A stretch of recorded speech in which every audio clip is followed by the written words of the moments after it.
Derivatives trading involves substantial risk of loss and is not suitable for all investors. Past performance is not necessarily indicative of future results. Good morning, everybody.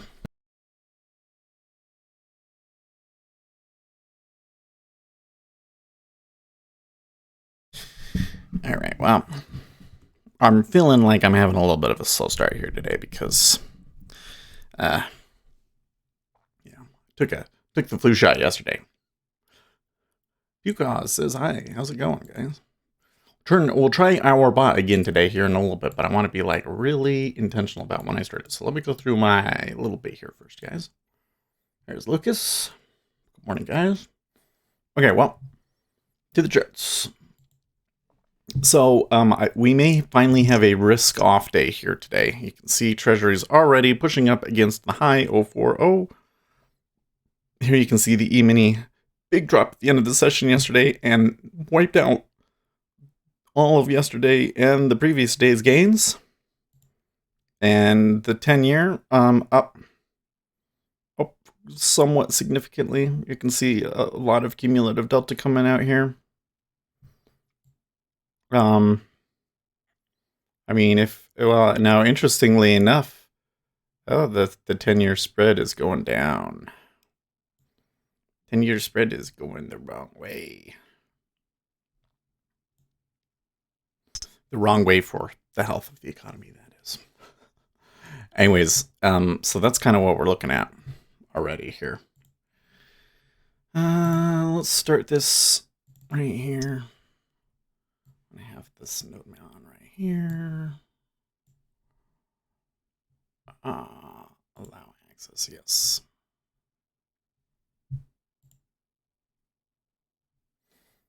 Lucas says they're going to vote for impeachment.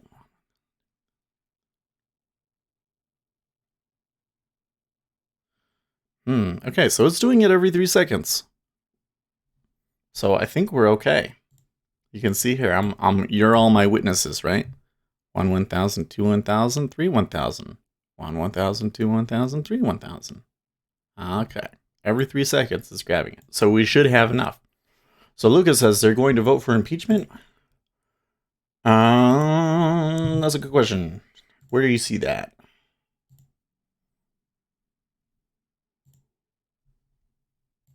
That dog. He's whining. It's a whiny dog this morning. You know what happened? We let him out. Well, we didn't put him away. I started going to bed and they were still out, so I thought, my wife must have them upstairs, and when she's like finishing and getting ready for bed and everything, then she will put them away. And then she didn't. She assumed that I did it. So he was out all night, and now he thinks that he should be out. Okay, so sometimes it does do it more than every 3 seconds. That's curious.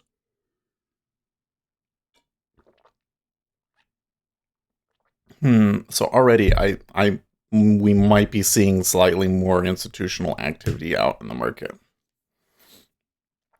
0.3 though is an awfully difficult place to take the trade, isn't it? That's a previous high too. That was the high from like 2 days ago. Clear that.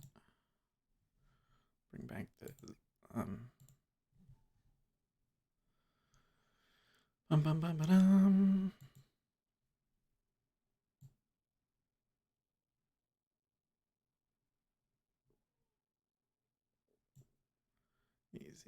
Can you hear him?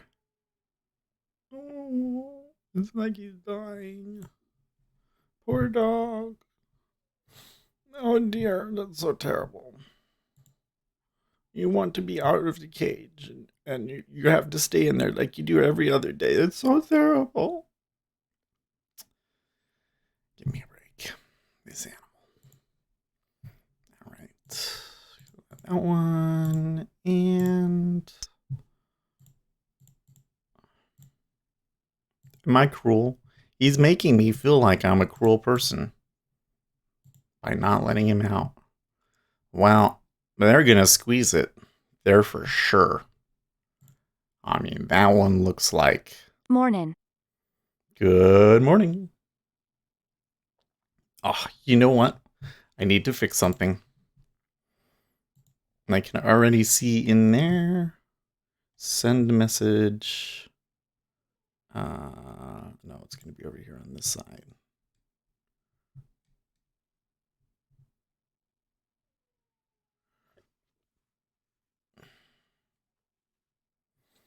On data.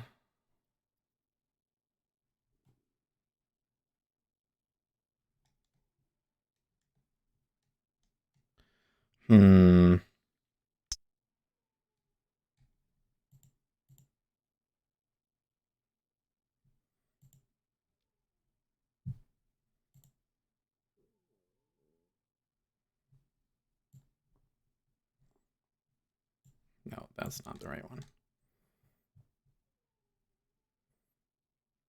Message. Morning. Display message. Author.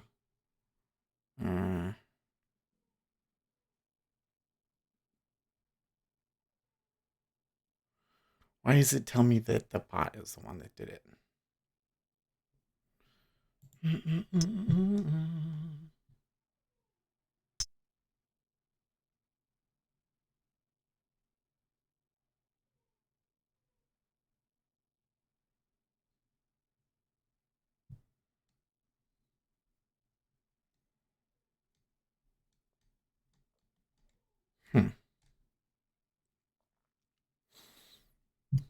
It makes it hard for me to see who said it. Well, I can see it over here on this one, but it's Uzi. Uzi said it. Okay.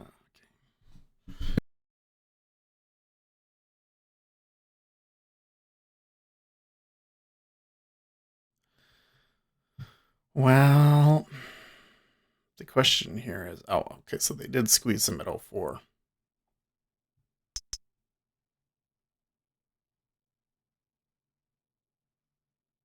I think you could potentially buy 04. In fact, why not?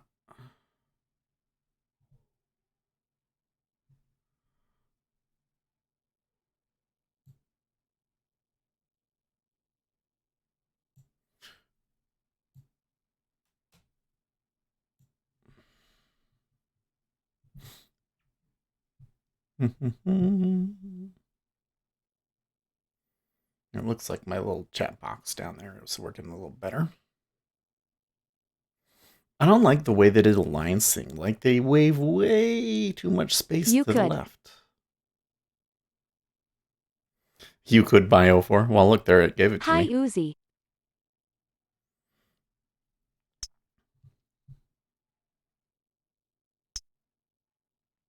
Hey, man.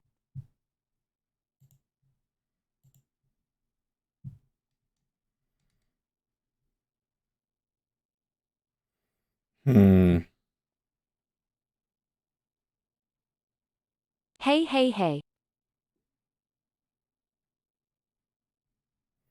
Nope. Doesn't like me. In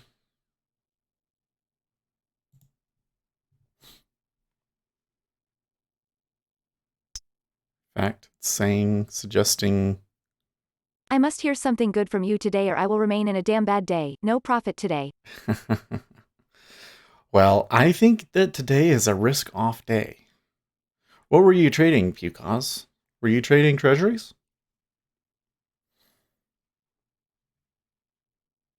Or were you trading something else like equities or oil? What's oil doing? Well, oil's all over the place. Good grief. Oil's up, though. Gold is up. Euro relatively down. Sterling flat. That's interesting that sterling is flat now after all of that. Do you trade crypto? So we have ETH. I do not day trade crypto, but I have been involved in the crypto space.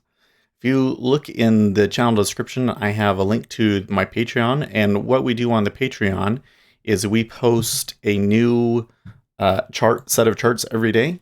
And this charts is a valuation indicator that values cryptocurrencies based on activity in the blockchain. Right now, well, you have to go and see what it says, but at the moment, I'm not incredibly positive on the cryptocurrency space, is all I'll say. And so I am just kind of staying away from it.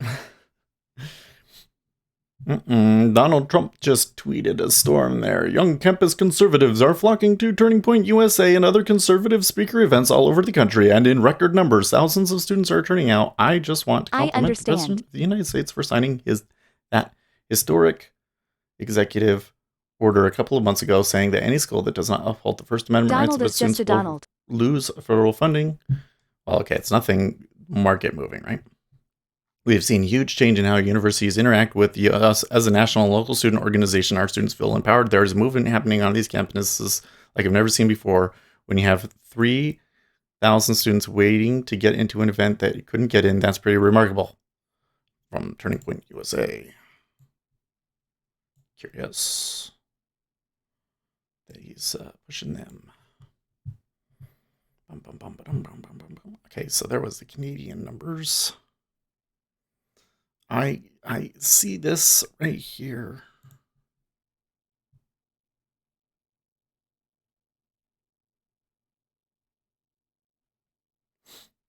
I'm basing this on very little information, but I can very clearly see it has like died down.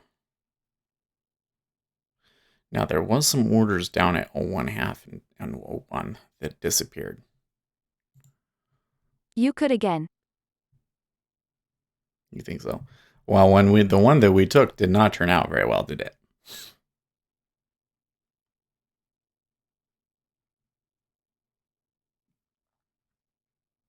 Now on the split side, this in the E-mini looks like a good place to go short, man. Oh, I'm tempted to just do it right there, but I don't know.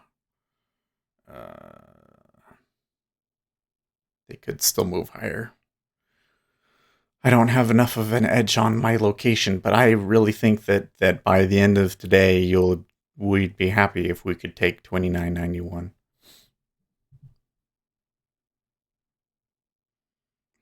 Yeah, see, it's just way too quiet down in here.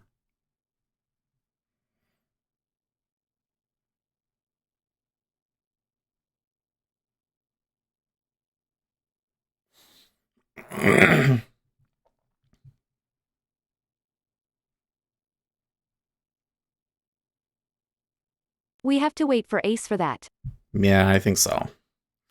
And I don't think that we're going to miss out on too much if we wait, 30 minutes for it. How your fine morning going so far? It's going okay. How are you guys doing? Wondering, I don't have the, So I'm having some issues with, like I So you stopped streaming on Twitch? Like to watch it on mobile devices? Yeah, you can still watch YouTube on a mobile device. Does the YouTube not work as well on your mobile device though, or something? Because like the thing is that hardly anybody was using it. Well, I guess I guess you guys were using it, but it was consistently like one or two, and it was kind of attracting trolls on Twitch, so that was part of it. I also felt like that the quality was bad, always changed and stuttering. Guess we'll have to use it then. Yeah, I'll try it again here on YouTube because should be better now. Now that we're going directly to YouTube, should be a little bit better. So, and definitely, and the other reason why I wanted to do it is because it really decreases the delay. So now there's only like a 3-second delay, and before it was more like 8 seconds, I think. You can compare it if you just look at my clock, I guess. Or how long it takes for the things.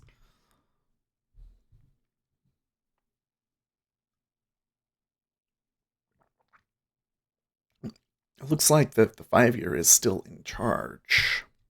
No, I take that back. Actually, the 30-year is kind of pushing up there, huh?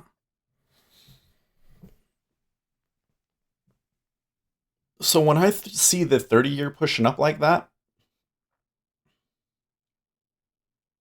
that that can be, and that was indicative of the action that we had when it was really moving up. Let's see here. If I come back here, it doesn't go back far enough. I need to go back further. Hold on. This should be like 90 days. Okay. Yeah. Okay. So if I come over to the chart, can you see how when we were really pushing up really strong, the knob spread was also pushing up? The UB is leading the 30-year now. Why don't you use it? I could put the UB up, but I don't have a whole lot of room for starters. I'd have to make significant changes to my screen to be able to show it to you guys. And I found that it doesn't show me a whole lot that I can't see with the ZB. So get more screens, I guess. I got some issues here. So like I got my triple monitor set up, so it's great. I have desk space now and I'm definitely using it. And it's definitely nice. And having all of the screens together, like when I can look over here, it's way better. Okay, but for my studio stuff, it's awful because there is no way for those studio monitors. Have it on another screen just so you can watch its smiley face. Yeah, it could. Anyways, those studio monitors, they have to go behind these monitors. There's no other way for it to work. So for me to be able to listen to my studio monitors, I basically have to pull these screens off to the side so that you can't see the screens anymore. And then only use the one screen and then have the speakers and do that. So but I could put a chart of the UB over there, but that's the thing is like if I put a UB chart on there, I don't feel like it would tell me anything. I don't feel like it would tell me anything at all. I would want the DOM up there, and to fit the DOM on this screen would be hard. Well, I do have that much space right there that I could make. And, well, this one, I think I want to keep that order column. Technically, there's a little bit more space. Well, it can almost always make a little bit more space. Man. So I got that one wrong, too.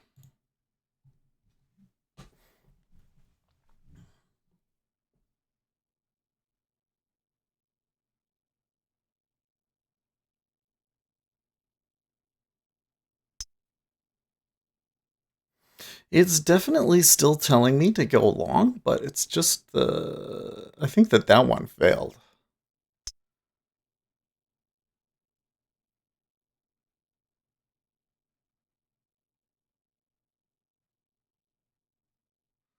See, now that I'm out, they might try and squeeze us higher.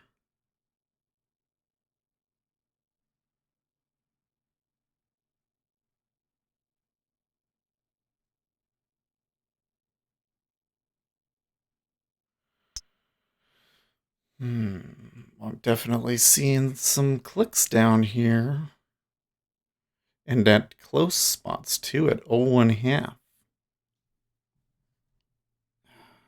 I am long at 020 but only in sim.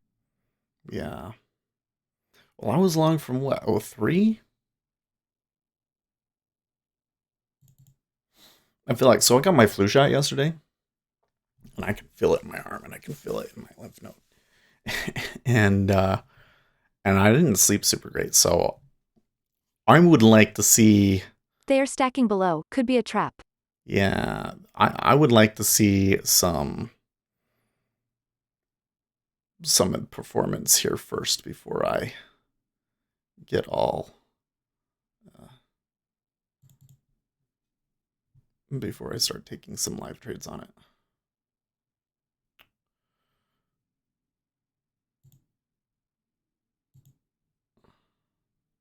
Okay.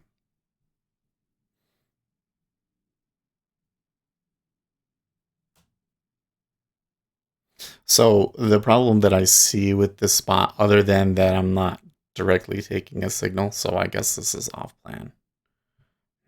Maybe I will dump it.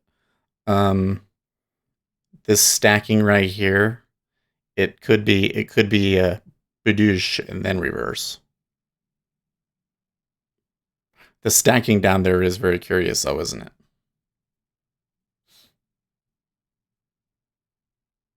But they've been stacking them at 20 as well. There's a stack and a pull.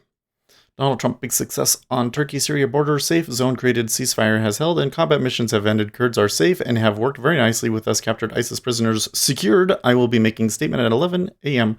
from the White House. Thank you. Says Donald Trump. Yeah, that's you don't want that right there. Huh. I didn't just immediately take it. That's kind of weird.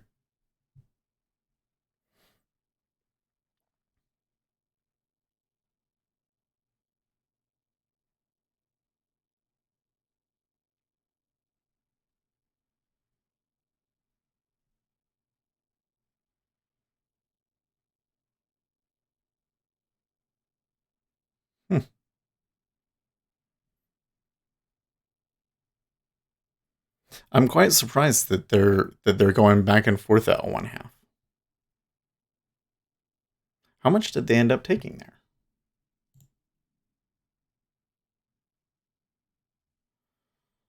1,000 on both sides.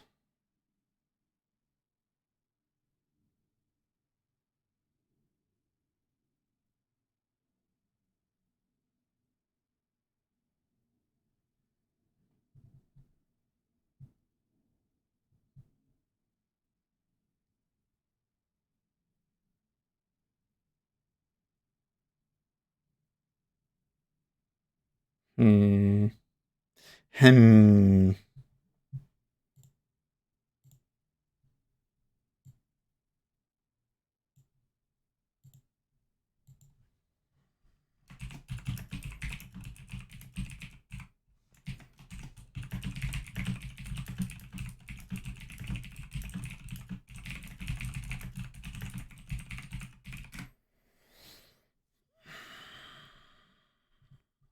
Okay, so now that offer is holding this time.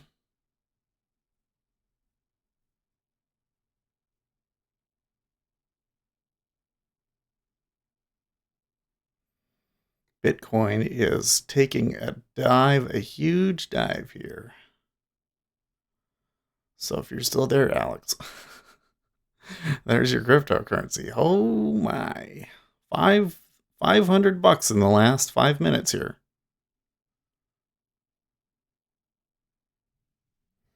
Are any of the currencies moving here? That doesn't seem right.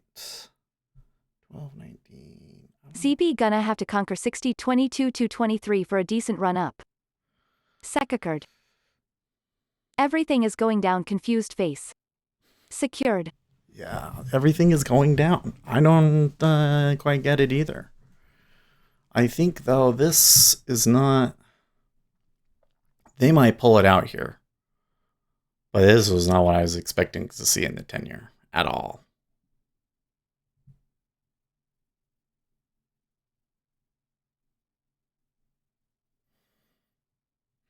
Okay, that was a little different. The way that it traded up that time. The 5-year is trying to fight back now.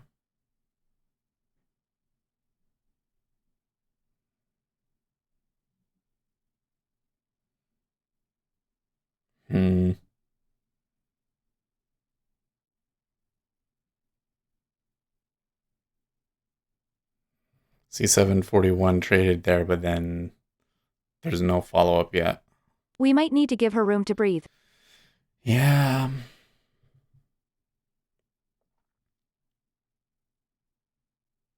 I guess the... Go ahead.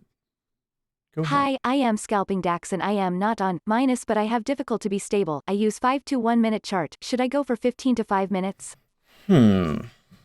Well, so I'm not particularly familiar with the behavior of the DAX itself, but one thing that I would always recommend is using. Use DOM lol. Yeah. Well, so first of all, and I think that what you see in volume, so I would prefer the DOM, but especially with index features, it can be hard to read, you know. So I would want to have any kind of order flow indicators up there, you know, um, footprint charts, cumulative delta. Kaka Silva, I will say right now in this moment, yes. Yes. But then the other thing is if you're trading off of charts, I would always show yourself 2 time frames. I would show you like a time frame and then I would say the DAX is not really easy to scalp. It's ultra thin. Like a 4-lot order is a lot lol. Yeah. But then have one that's a multiple of 5 of the other. So if I have like a 1 minute chart and a 5 minute chart, or a 5 minute chart and a 25 minute chart. Seth, now UB is pushing up. If 10-year doesn't follow, be careful, could fall as before. Yeah.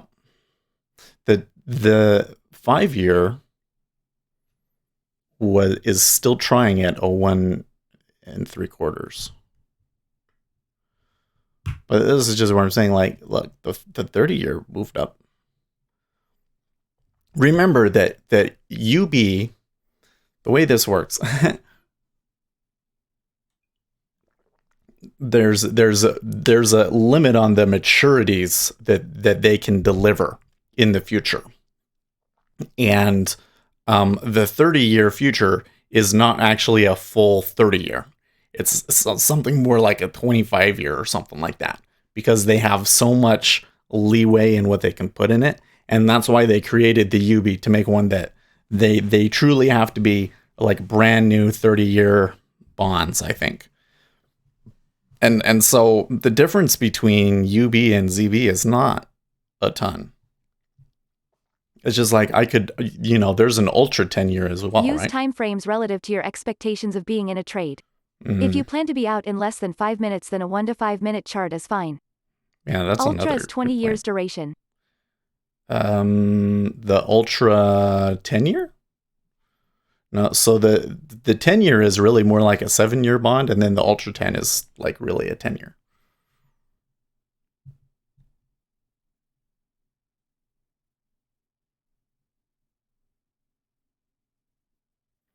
Okay, so I'm now getting something in the 5-year.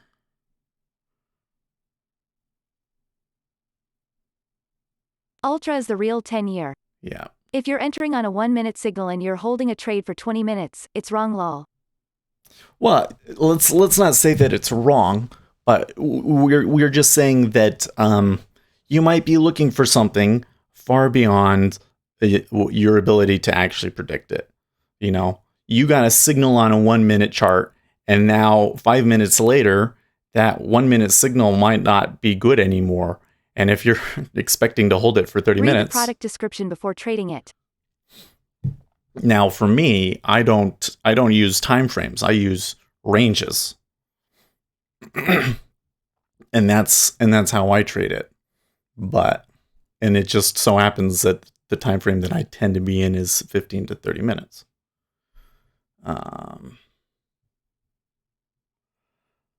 But I don't know. Here's the thing. If you're going to I disagree. Often in CL, when volatile, I use the 1 minute and still hold it for longer. For instance, double distribution day and entering after a fake in the 1-minute chart. Right. But when you hold it, right, you would continue to see long signal after long signal after long signal to keep you in, right? Just use technical analysis. Here's the thing though. If you're having trouble, and I don't know how long you've been trading. Okay, here's the thing. If you've only been trading for like less than a year and you're trading DAX and you're having trouble, lol. then maybe try a different instrument, because like they said, DAX is really thin, and thin instruments, in my opinion, require more skill to trade. Okay. Because it's really hard. It can be really hard to see what's going on. A thicker instrument is easier for new beginners to trade, right? The 10-year treasury, like what I trade ZN, You know, Yes. the simplest in terms of like the things that you need to look at and the types of behaviors and the range of behaviors and your ability to actually see the internals of what's going on. It's a lot That is easier. right. There you go.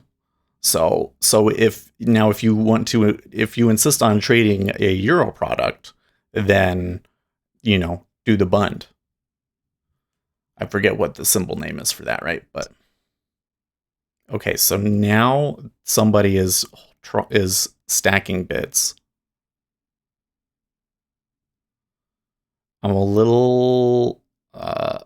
still a little tepid on this because I can see that I'm getting a signal in the 5-year and it's at the low, which would suggest a reversal, but it kind The of appears like FESX is also thick.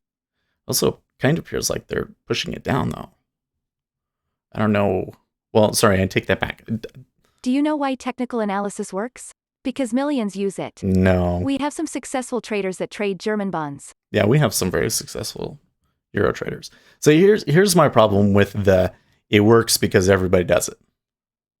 Seth, there is a nice video on YouTube promoting your room. Gave you 10 stars. Oh, are you talking about Greg's video? If you've came across Greg's video, I would subscribe to his channel because he told me about some of the stuff that he's planning on going over on his channel, and it looked like some stuff really worth watching. And he has been trading for a long time. He knows his stuff. Anyways, technical analysis. Here's the thing with technical analysis, or any kind of like, okay, so if you say it works because millions of people use it, then really what you're doing is a trend following strategy, right? You're trying to get in, you're front running a trend. You're trying to get in on the expectation that plenty of other people will get in. Now that only works if you're in first, for starters, right? But then the split side of that is that, you know what? All retail traders can get in on something and think that a technical analysis is going to move it. And if some big guy has a sell order to take it out, then it doesn't matter what you guys do. It's going to move. It's going to move the other way. You get what I mean? So, especially on daily time frames, if you mark up your charts with SR ranges, etc., that's part of technical analysis. Sure. Well, let me put a different spin on this, right? Say we came up to a level. TT Technologies DOM shows where you are in the queue. Yeah, this shows you where you are in the queue as well. Wait, why are you saying that? I didn't see who read that, and I saw it was live action. I was like, well, live action clearly knows that all of them do, so why would he be talking about that? Okay, so they ticked up at 02, but then when they came back down, there was still a decent amount willing to offer out, which is curious. Yes, Gary Rich, but technical analysis doesn't move my money, grinning face. Oh wow, just checked BTC, Titanic status. Bitcoin took a pretty good $500 plunge there, didn't it? Anyways, let me put it this way. On an intraday time frame, technical analysis is almost useless for anything other than context. Okay? Like if you understand, maybe they come down. If the pros and experts use it, I lean on it. When I worked at Goldman Sachs, they had charts up and everything, but they told me that they used the DOM.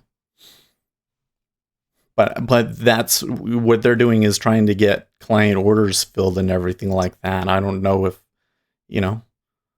all that matters to them is the current conditions. So of course they just use the DOM. That was a false breakout. TA is good for context. Is good for context. Yeah. And this is why, that book that I mentioned in my top 5 trading books, I do say you should understand technical analysis. Top traders are different than top people. Yeah. I don't know about pros using it.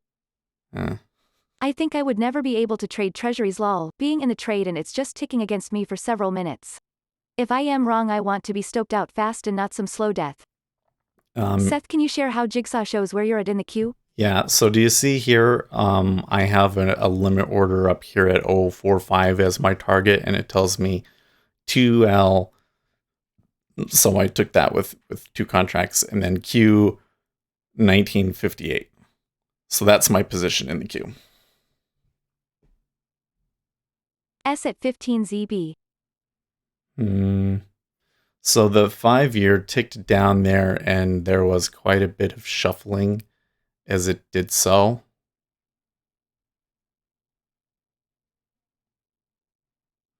So I think I had a good, I think we had a good thing going there, but I think it's done. Oh, okay. Now it's cool. I think that this trade just failed. Or at the very least, I'm in the wrong spot. Should have waited. Should have waited. Anyways, technical analysis. Oh yeah. So the thing is, the reason why I recommend reading that technical analysis of stock trends is that they don't just say, here's a pattern. They say, this is why this pattern occurs. This is what people are thinking within this pattern. And so then you come into the market and you see that pattern on your chart. And then you ask yourself, okay, does this seem like these are kinds of the things that the market is thinking? You know, for instance, are we going to form a head and shoulders here? Are we having less buying interest on the right shoulder and then a increasing sell volume to the downside, and that's why we're moving down? And you can kind of know if the context fits. And then if it fits, then okay, the whole thing here is they're looking to see if they can get enough buyers. And if they don't, then we're going to have a push probably down to 129.30, right? And so when you see that in the flow, you can take it. Right now, I'm not sure I'm seeing enough of that to justify that. In fact, well, they're kind of holding this. I don't know. I think I was in the wrong spot. In fact, just kind of watching this, when I first started, I felt like Treasuries bid yesterday also on the auction and Brexit talk. Oh, did I screwed something up here, guys.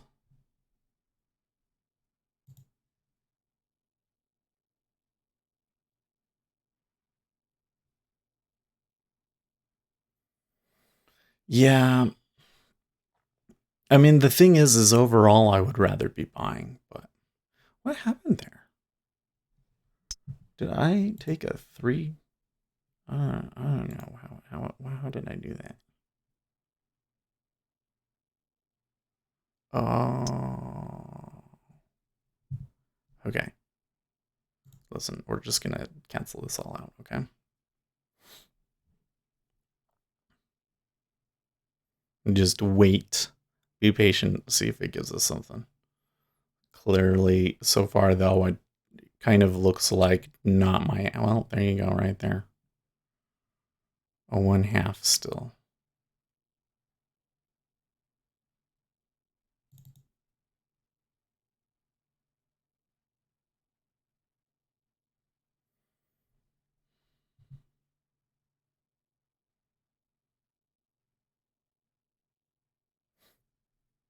Axia latest elite trader video discusses how he went from 1K a day to 100K in 3 years.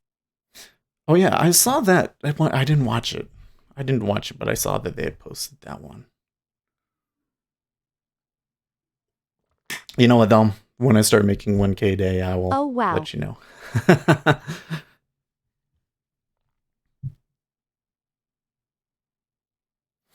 I've kind of been watching my stats here, and it seems that in this current market, my win rate is incredibly... I hope BTC goes down more so I can buy some LOL. I wouldn't be trying to catch any falling knives, buddy.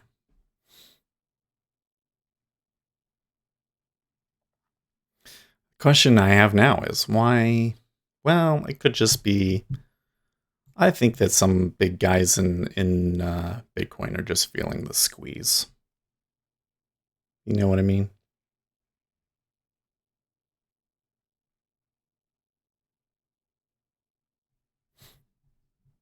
Well,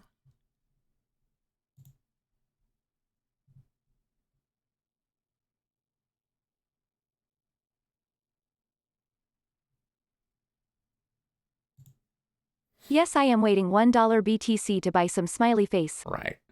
See, I was looking for like 4,000 or something like that. But I gave up on waiting. I said it's not happening. I'm done with the longs here. You're done with the longs? I only took that one. So when watching this, I'm thinking here this one was I never trust people that say they took 1K to 100K lol, maybe if they show professor. If they show proof. Yeah. I think that this right here was a signal long and that I should have waited, and now would be the point that I would be taking it. And I think that everything that I took there before that was me being crazy. Me being like, remember I said I'm not feeling the greatest. Oh, the Axia Elite guy shows proof. They do videos of him trading. It's quite insane. You know what, though? I mean, if you have a big lot and everything, this is the thing, is that it's very different from a retail guy trading with one lot. You know what I mean?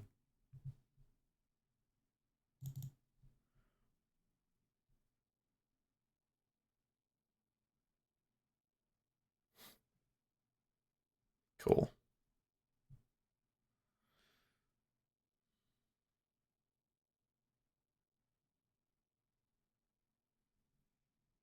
He's got that averaging in money. If you have enough money to stack the ladder, it's amazing what you can do. Mm-hmm. I understand it has been proven. What do you think it takes to trade at that level? Well, my question is just, would he still do as so well with if he was just trading one lot? You know what I mean? That's all I'm getting at.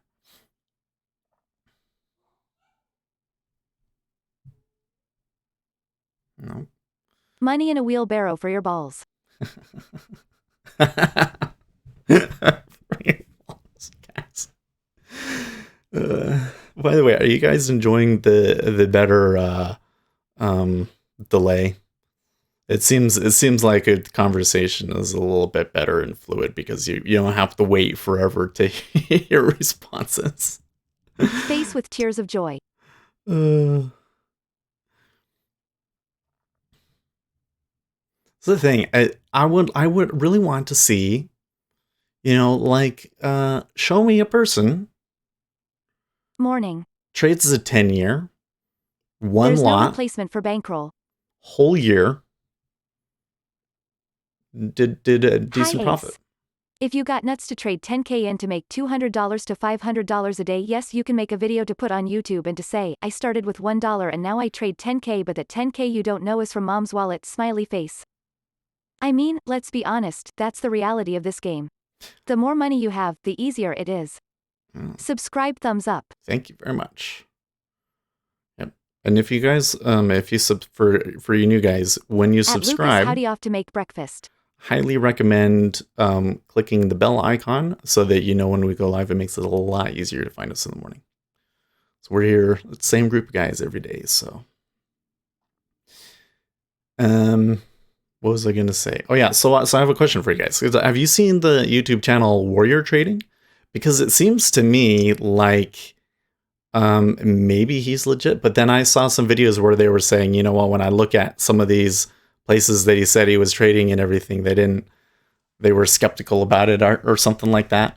But then it looks like he is really trading, and it looks like he is really using money. But I'm on his channel, I kind of question if his success is a long-term thing, let's say.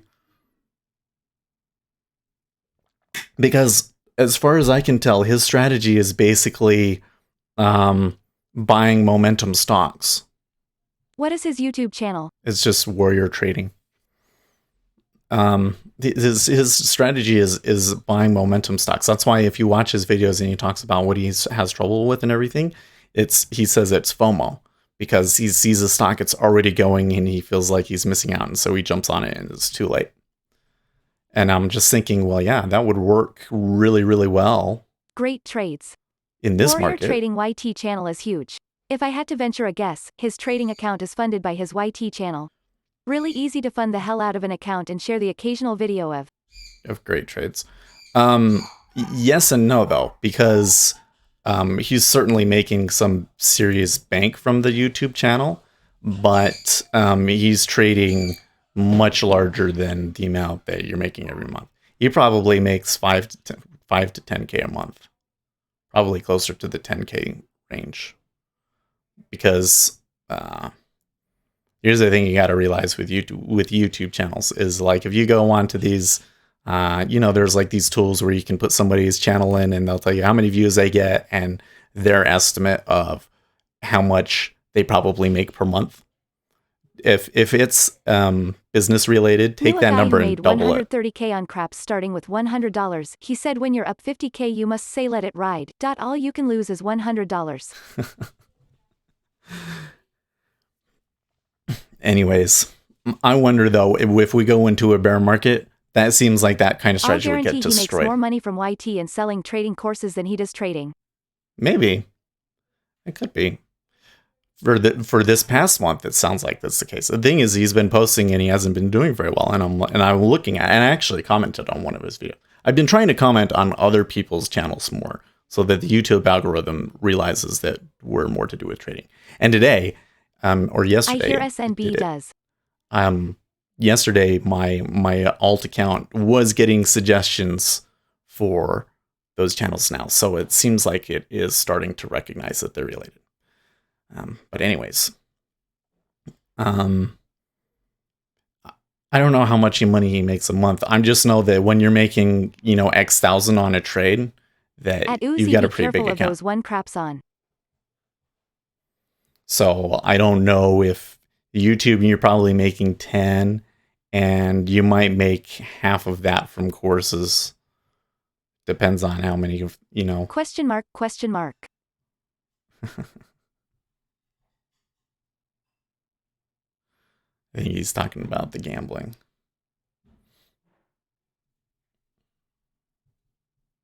It is awfully, this is a kind of a curious area, because this zipper ended up going for a lot longer than I would have expected. Pulling till 11 ZB. No warrior trading.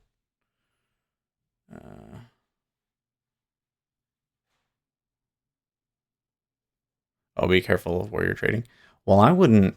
Yeah, that's the thing, is that it seems to me like it's a strategy that only works in a certain kind of market. Here's the thing about warrior trading though, is on his website he has like a full disclosure thing, and you can literally look at all of his trades, supposedly. No, be careful to crap one them. Oh crap! Oh, I got you. OMG! So his videos, why are they also selling course? I don't know. You know what? Here's the thing. If, from my perspective, okay, if you have something, and you can make money from trading it, then of course, you trade it and you make money from trading it. But most of us don't have $100,000 to really fully take advantage of that the way that you would like. And any little bit that you can get helps. And selling courses is a really great way to make income, because people are always going to be looking for ways to make more money, and they think, oh, I can take this course and I'll be able to make more money. And education courses are expensive. You can charge a lot for them, so you don't have to sell a ton of them to make a lot of money from it. And it's something that you can kind of put together once, and then it just makes money for you. So in a situation like that, who wouldn't want to do it?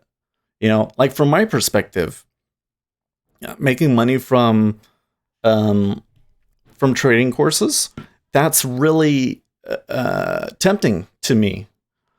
to make a course and put it out there, but I wouldn't do it because to me it's too big of a distraction from what I'm really trying to do, which is trying to get better at trading, you know? And I think if I was doing this full time, even then I wouldn't do education. I'm not crapping on him. Selling trading courses to people who will statistically fail in their trading isn't a dumb idea, lol. Yeah. To go from 1K a day, you only add a 0 and done. I honestly doubt most PPL could trade with a 100K account, even if they win the lotto. The pressure and anxiety of moving so much, not everyone can stand that. I bet you lose money if you're not comfy. With size. Oh, true. Oh, totally. Well, if you're trading with the size, right? Well, that was an odd move down. At Uzi, I know. Not hating on you.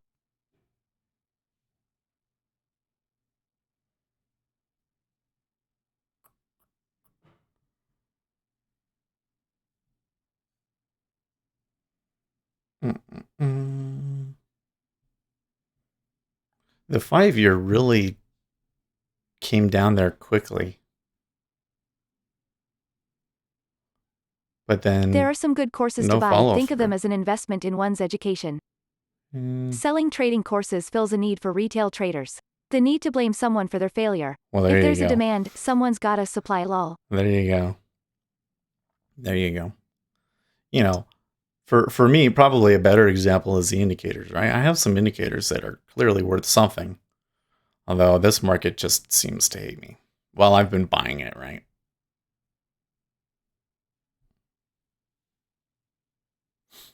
They gave me a good long there, but nope.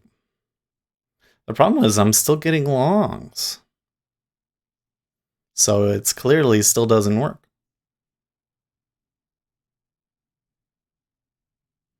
You see here, the 30-year, it says the 30-year is going to turn. Well, maybe we can hang on to indicators, it. Why sell them until you make $1 million?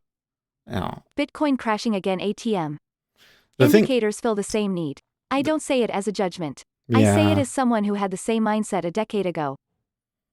Yeah, well, I would be totally willing to give my indicators to people for money because the indicator doesn't give you everything that you need to be profitable. And I feel like that if a lot of people were using my strategy, that'd be great because I would be able to get in first. I think I'd be able to trade it better than other people. So if there was tons of other people using my indicators and trying to trade my strategy, I think that would be great. Because I think that I would be in first. I've been down that road buying crappy indicators many years ago. I already told you I'd trade your indicator, live lol. Yeah, there you go. But there's clearly a problem with it though, right? I haven't been doing a good job at keeping stats. I think that's something that we need to improve on. Today is probably, I don't know. When we get out of this, maybe we can go in and we can update our spreadsheet, huh? But I haven't been keeping stats here because it doesn't seem like it's been working very well. Like the trading has been working very well, and I'm wondering if the stats on it actually changed or if it's just me not playing it right. That GE trade I did may set up again at minus 0.45. Anyways. You give me a set of instructions to use it in the indicator and I'll put a couple grand on it and forward test it LMAO. Always remember this fact, any indicator you create it will be arbitrage away eventually. Sure. TradeStation posts your trades on the charts that you can review later. That's where I'm saying I can, I would be okay with people doing it because I would still get in first. Or I would be able to adjust to everybody using it. I don't know. Selling courses is not bad. Selling courses is not bad, but I feel it should be more life experience. Yeah.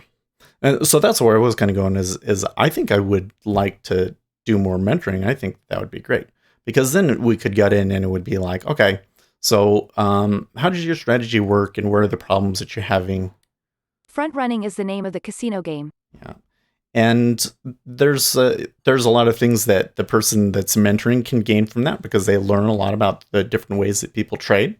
And it's way more useful, I think, to the person trading than an education course, because then you can go through and you can tell them, well, okay, you did this wrong and you did this wrong, and they're adjusting and learning experience from the market rather than some education course that may or may not work. And doesn't like the problem with education is it doesn't teach you the skill of trading. You get what I mean? Like because trading is more than just having a plan and following it.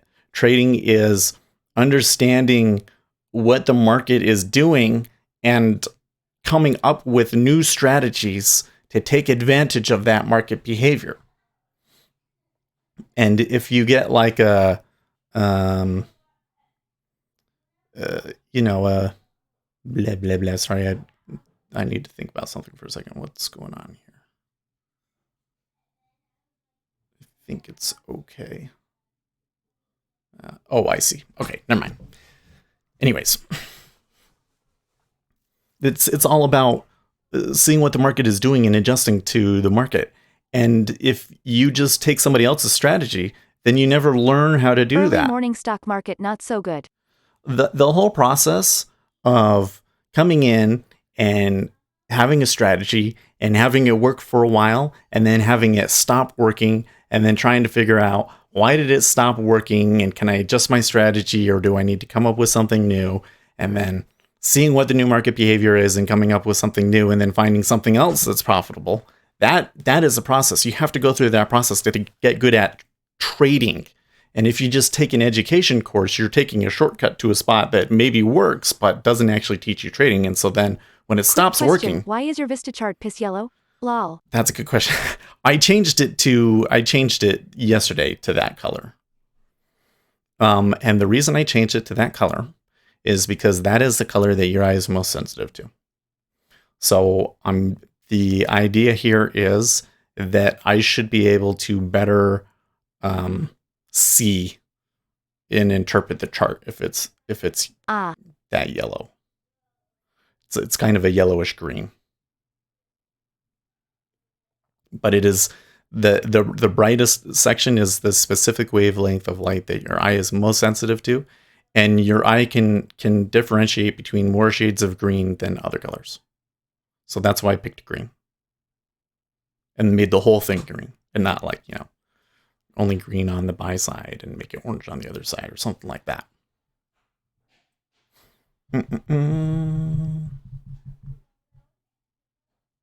You going deep, bro. You going deep, bro, lol. Yeah. So, well, you know what? I might actually make a video about this later, but I think that the colors can matter, right? So this is why in my charts I use orange and blue. Orange and blue are the colors that even if somebody is colorblind, like the widest majority of people can differentiate those colors the best. Orange and blue. Because if you do green and red, for instance, then we know a lot of people are green and red colorblind and they can't see that, Maybe he is into golden showers? Lol. So then there's red and blue. But see, red is a color that our eyes aren't as sensitive to. So you do orange as a better color. Ha ha ha. No.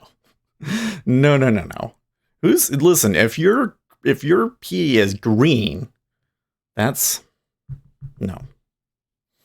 That is like bright. My dog is colorblind, so she just barks and kicks the mouse. Bright jungle green. You have a problem, lol. I like one color keeps me from making mistakes. Well, we'll finally get an uptick. So there's some other colors that are interesting.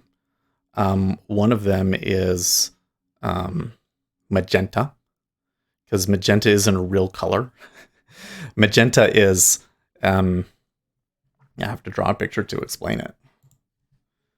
You've got the wavelength, right? So like if I do colors Here's the color space. Here's green, red, red and blue. Okay. These are the colors. So like my chart, I have it so that it's like this, and that's the wavelengths, right? But magenta is this. So it doesn't actually correspond to a specific wavelength because it's a color made up in your head from the two extremes. And that's why it stands out the way that it does. So if you want something to really catch your attention, but not necessarily like the most dominant thing on the screen, fuchsia, make pink, it magenta. bright orange. Just go hog wildflower power colors. Yeah. So magenta is a special color. There's also cyan is kind of a weird color. But then that gets into like, different ways of adding color and stuff like that. But so that's why I pick the colors that I do, right?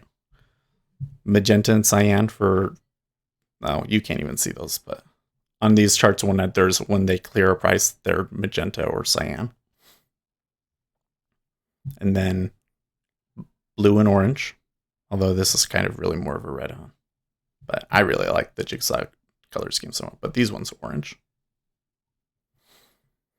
And then black background so that it's easier on your eyes and you get more of a contrast. So with the contrast, then the colors pop out to your eyes more.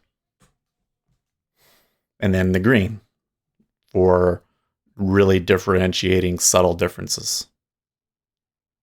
So now I can see some things that I didn't necessarily notice before with the black. So for instance, I can see some orders above us in the equities coming off. Do you see those little dark spots? They're mostly offers above us are leaving. And then there's kind of a liquidity vacuum of sorts below 29.87. So I think that on the open, they might sell this hard and then we'd push through 29.87 and it'll just... Big guy just sitting there and the bid in ZB at overnight session val. At 160.05? I didn't notice that. I can't grasp why grains appear weak despite China saying they will buy more than US can produce and lifting their tariffs.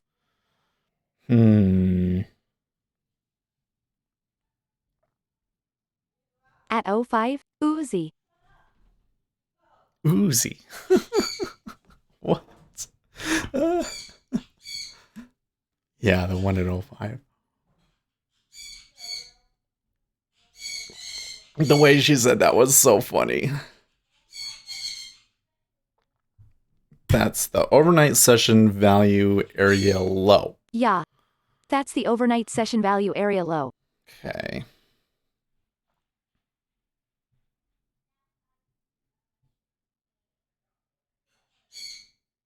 Well, so far, over the past 30 minutes or so, the volume has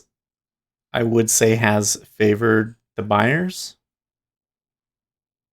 Well, especially this last 15 minutes or so. It's still kind of a negative delta, though. How is that?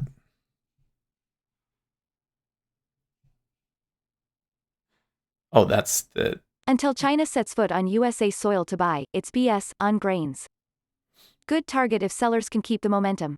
I missed the sell, so I'm waiting for a low risk buy.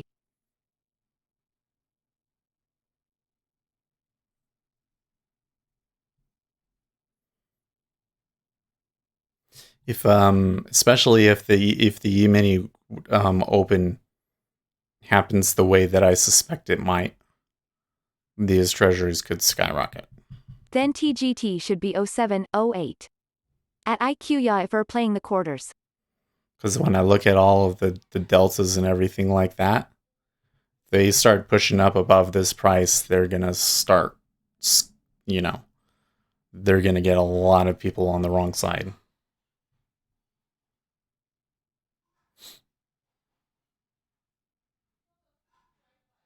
And the E-mini selling down would be the perfect catalyst to push it up, and then they could really go.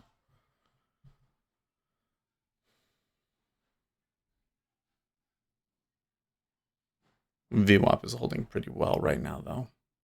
Oh, right. Yeah. Well, there's more trading at 0.1 in the 10-year than I would like.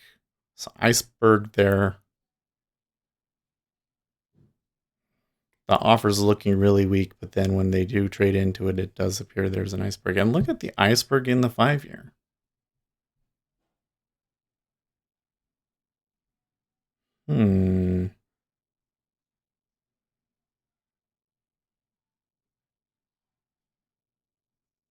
I suspect that what we're seeing right now is people repositioning for the opening, like closing their positions.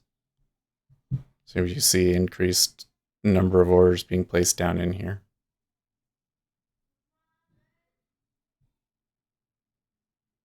ZF pulled and then they didn't take it down.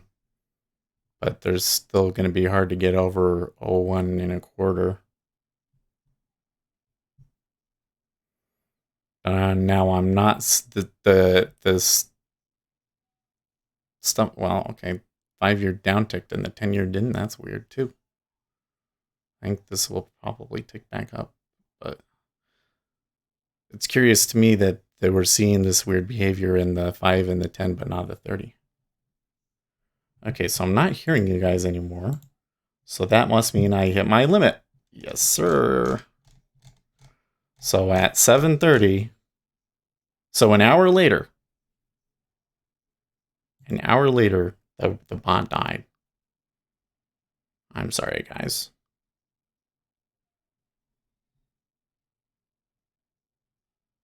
$6.25, yeah. See, we're doing 10,000 requests per hour. How is that the case?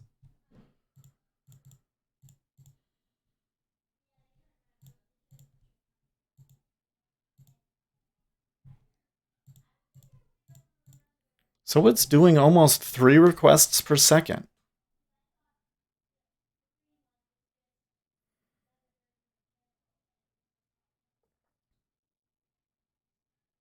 We're babbling, but I don't think we've hit 10K yet. No, well, no. It's not the messages. It's the querying to see if YouTube has given anything new. If that makes sense. Man, how do I get around that? It shouldn't be doing 10,000. So what it does is every second it will pull the API to see if there are new YouTube messages. And then I set it up to do it every 3 seconds. And remember there at the beginning I showed you guys, okay, look, see, 3 seconds, and then I see a new one. But it seems that when a new message comes through, it also does requests for some reason. It's like it gets behind or something.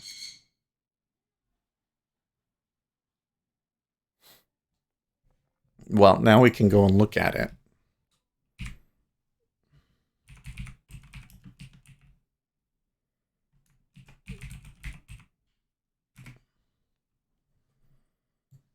So here's the console.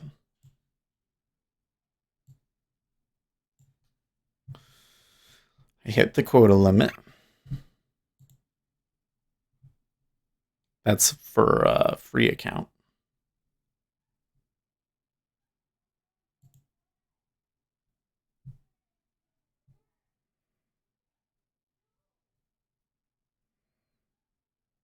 .6 per second, it says. The live chat messages list.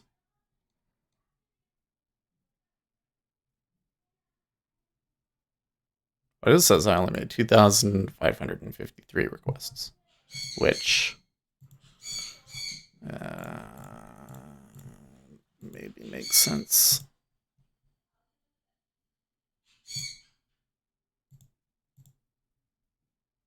1,200. It should. My calculation is that I should have only taken 1,200 requests. We are just not destined to keep the sexy robot voice, I guess. You're working her too hard. There's something with the way that library works, that it does more requests than you actually want. And it has something to do with when you guys when it actually catches something,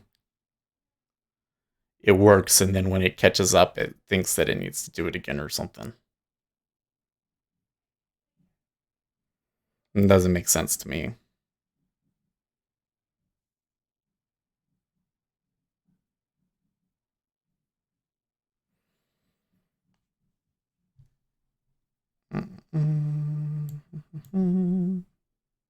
Okay, here comes the ES.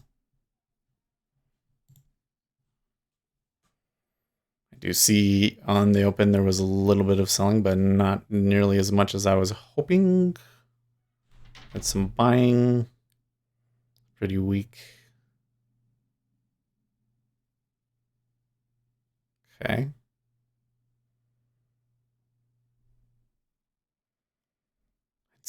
I'd say that buy was pretty weak, but it did come through.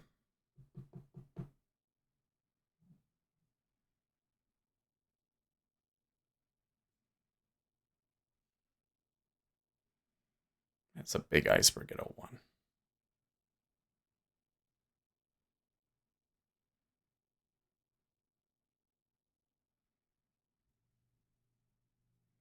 And the 5-year is still pushing down.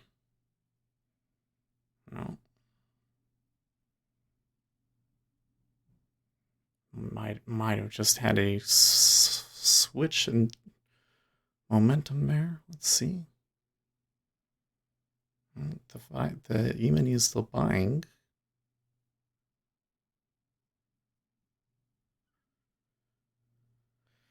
At least liquidity is reasonable, right?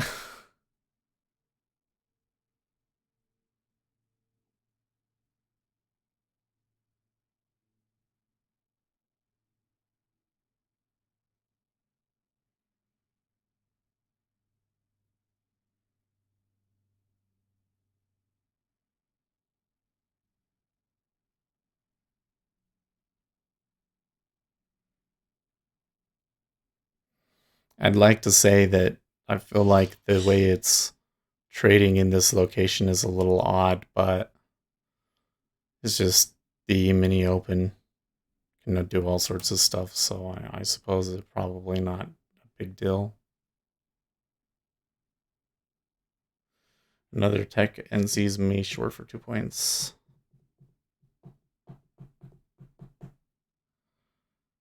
Okay, there's now the E-mini is going for the low.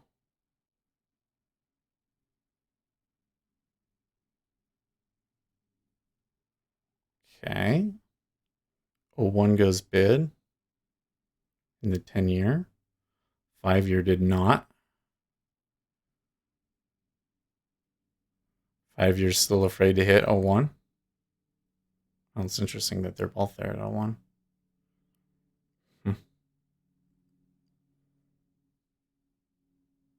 So you're getting a little bit of spreading, a little bit of flattening in the 5-year. But that could make the 5-year snap back.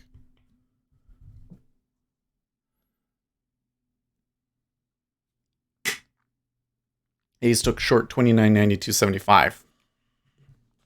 I think I want that.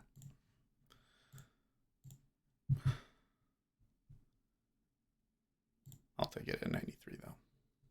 Okay.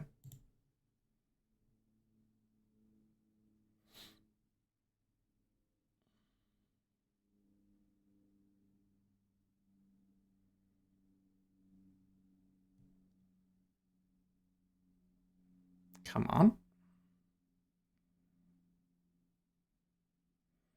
So the longs got squeezed out. Now do they extend?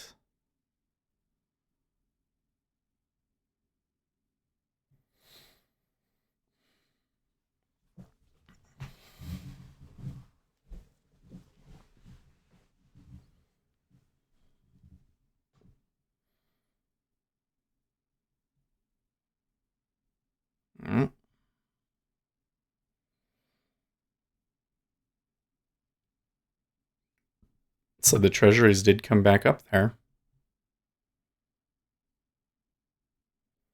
If we could get another uptick, I'd be super happy. We need the 5-year to come along, though. E-mini not really cooperating, huh? Says there's your 2 points. Did you get your 2 points? What? Oh, you went. Oh, live action said that, not Ace. You confused me. Okay. So they tried long for a second, and now they're going to try short again. I can see the activity increasing in the 10-year. You see all of the level 2 flickers a little bit more, especially on the inside here. Okay, so there's a low.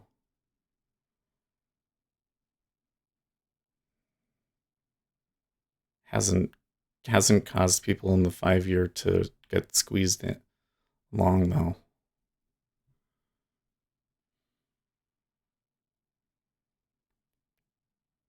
They're still pushing.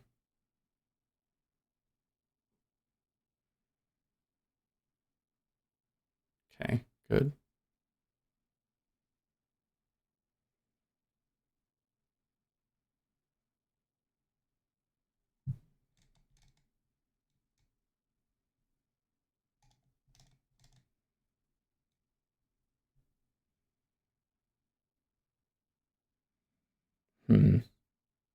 Well, the E-mini is probably going to have to fall a lot more than that to get the treasuries to buy in here, I think. That 5-year really doesn't want to do it. Okay, so there was a couple that came in there. Wasn't enough to make a 1/2 go bid, though.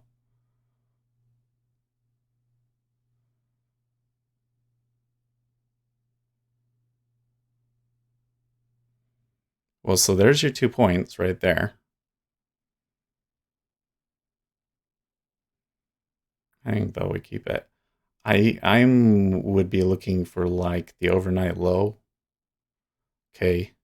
Now the 5-year is starting to freak out.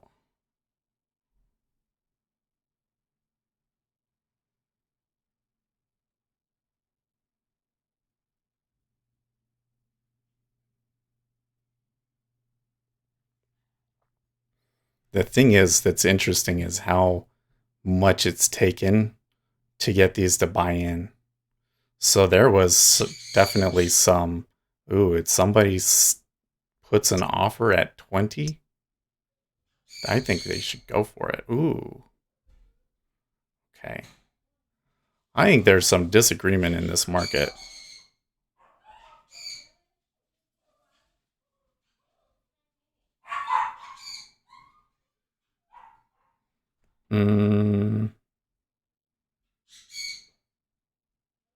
Well, that sucks.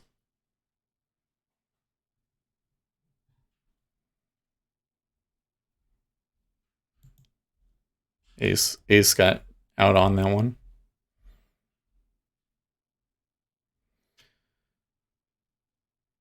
So the question is, why does 10-year want to sell so bad? Especially, well, I don't know. Looks like I'm going to get squeezed out of my E-mini short, though.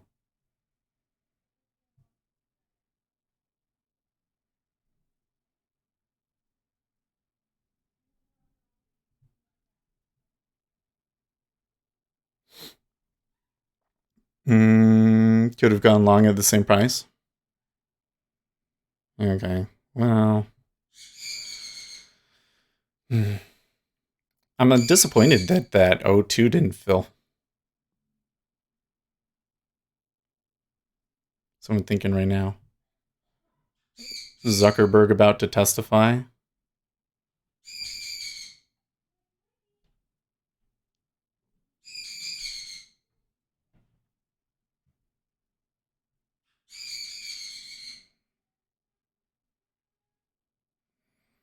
Well,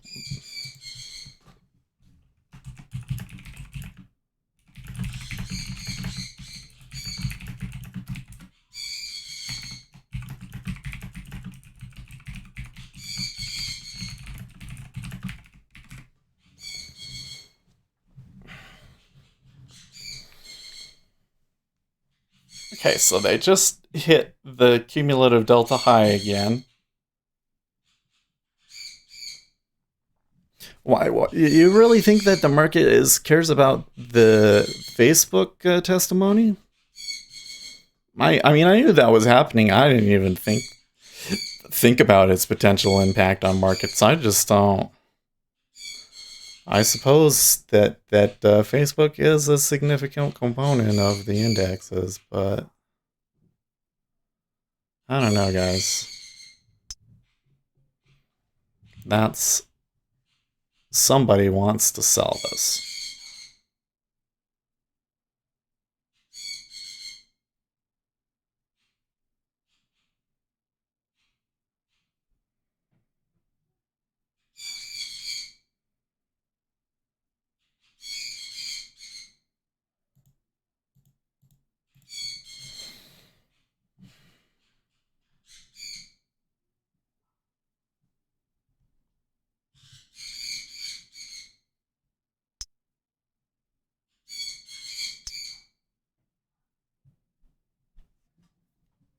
Hmm.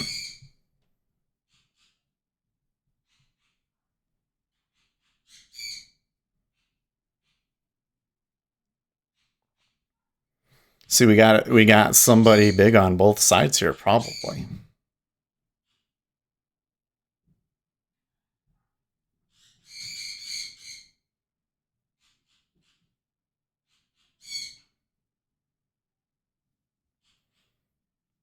Volzoc handlers will type in the answer to Congress's questions. 10 years of being stubborn.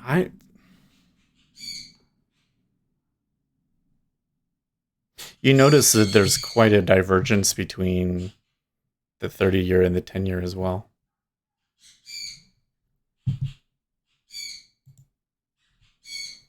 But overall, since the E-mini opened, the delta has been short by about 10,000 contract. No.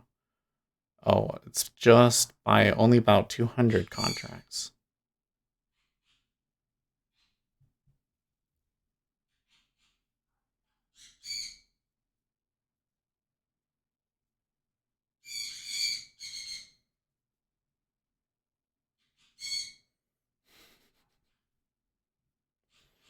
That sucks that I didn't take the 2 on the ES. I really thought that it was going to run.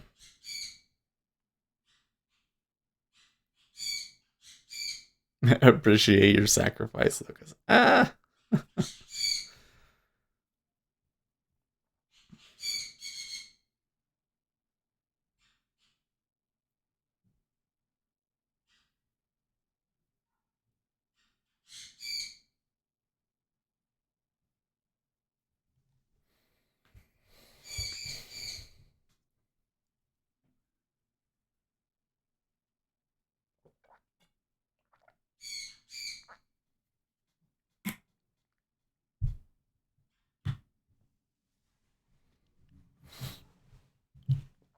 Well, man, I wish that the voice thing still worked.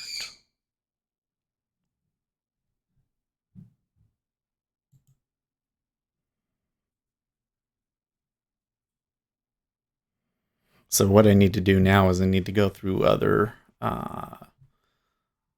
through some of the other node libraries and look at how they do it and see if there's a difference.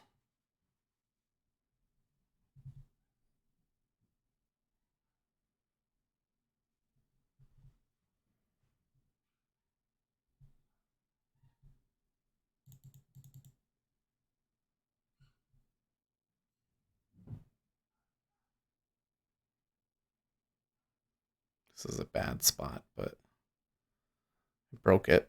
Yep, I broke it. Shit. Missed it.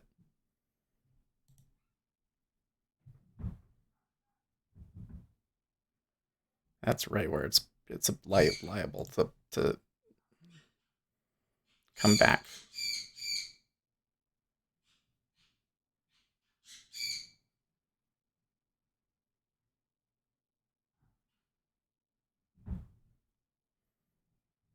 Seems I'll have to buy some more. Well, now the thing is I could request for more messages per day, but why should I do that when it's taking more than it's supposed to in the first place?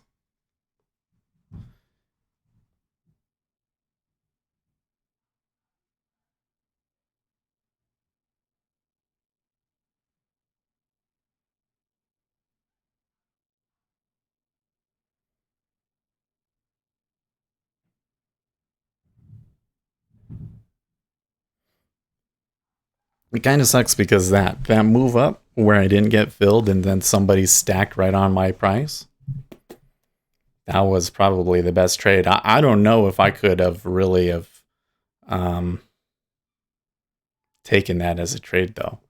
Now why are some orders? Why is it so dark up here?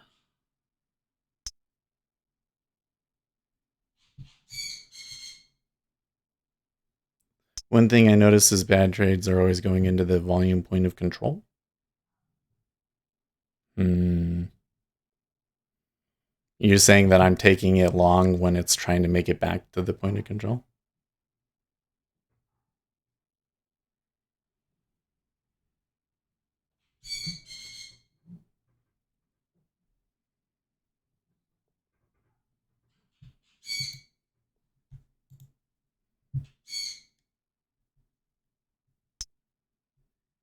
Okay.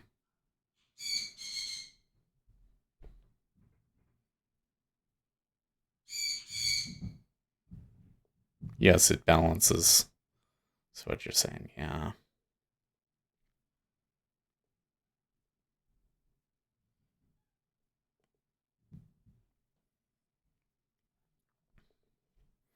Well, the thing is, what are the chances that it comes down here and that's it, and then it goes long again? But the E-mini is buying, which is a complete repudiation of my take on things. I kind of wonder what is the buy thesis, but there might not be a buy thesis. It might just be trading.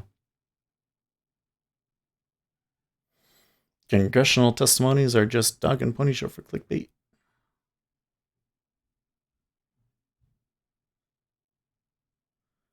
Good balance, but don't you like breakouts like a lot of floor traders do?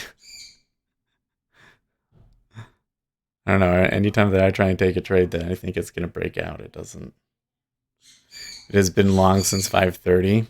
Yeah, well, yeah, since about 5:30. You're right. I was kind of feeling like it was pretty like stuck. And you know what? They did do what I thought they were going to do. It's just that the selling was not nearly as strong as I wanted, I guess.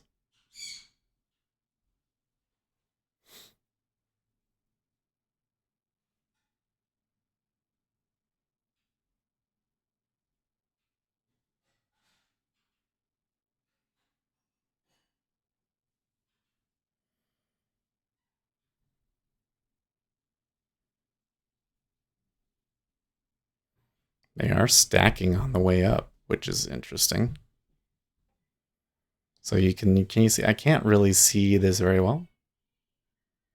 But if I change this to piss, I called it night vision, guys. Come on. And then I have to fix the appearance here because I don't actually want these ones. There you go. Oh, and I do need this one.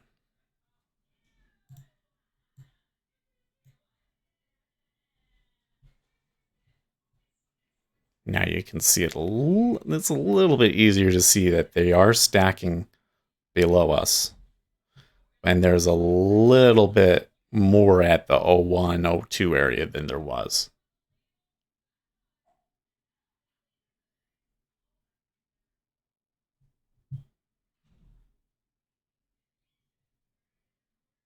See, this whole time it was so interesting.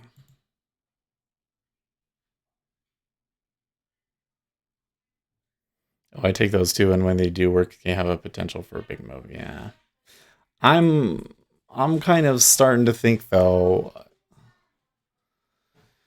clearly somebody wants to sell it. There's some country or someone, for whatever reason, is selling.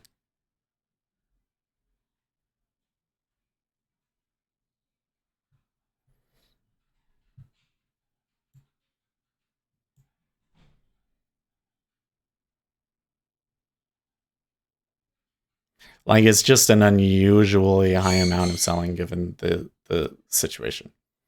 There's a rationale for both sides. Probably is. I just don't know what it is.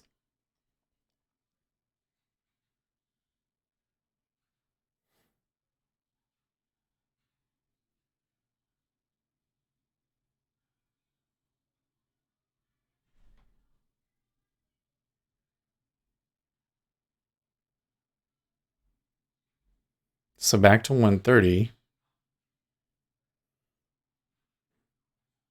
ES is looking for the big 3,000.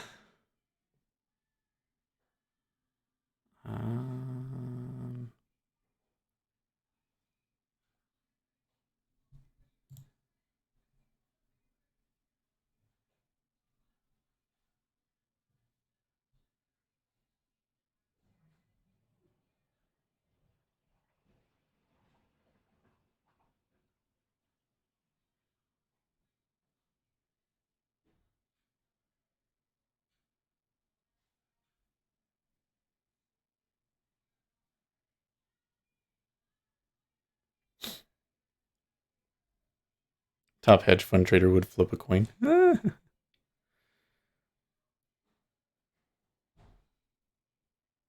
Now ES is kind of turning a bit again. So here's the thing, is that if you get to like 3,000, yeah, it is about 3,000, you're going to start to see some resistance. In fact, can you see in the E-mini how there's like this huge liquidity vacuum type area above 3,000, but as we've been approaching 3,000, the offers are stacking above it.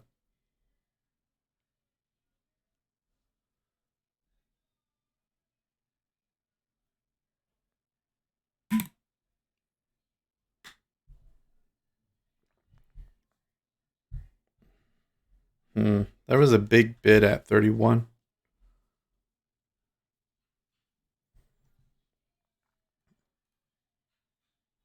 E-mini is so tight you can cut a penny on half. I tried to go long at 29.8650, but of course the market reversed for a second, and I picked up a tick.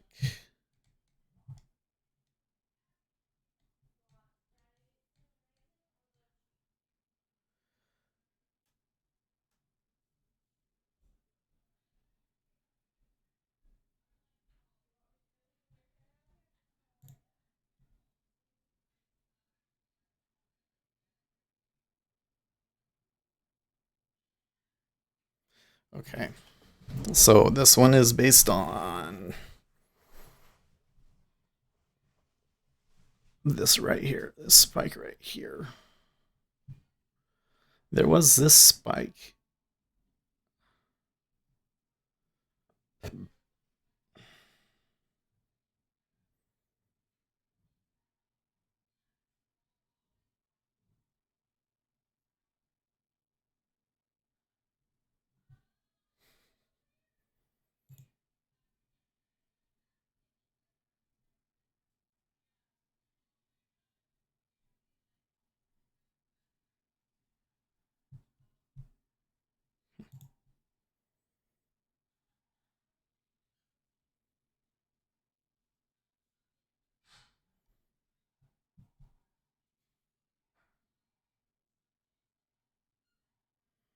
So let's see if the seller's still up here now.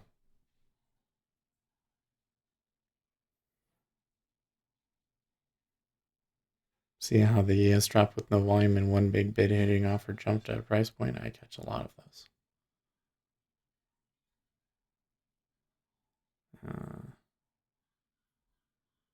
I don't know. I don't see it that way.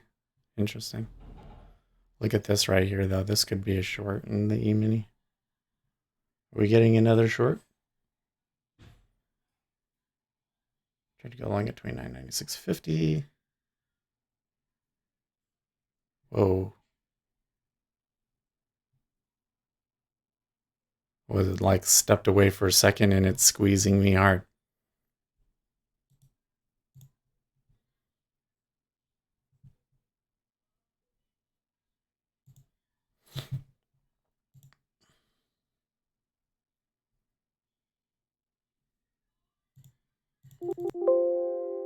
Oh, wait. Wait, what?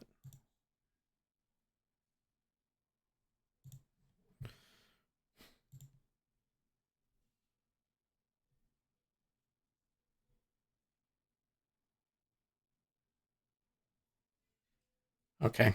I don't know how that happened, but I understand now. Please fill me, please.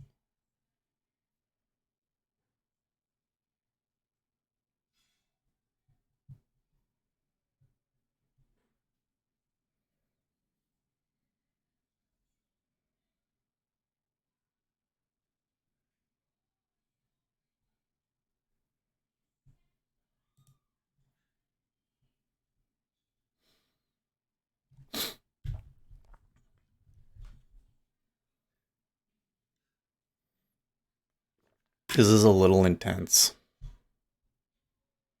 It seems like the 5-year rejected that low really hard. Really makes you wonder why they wanted to sell it so hard before that.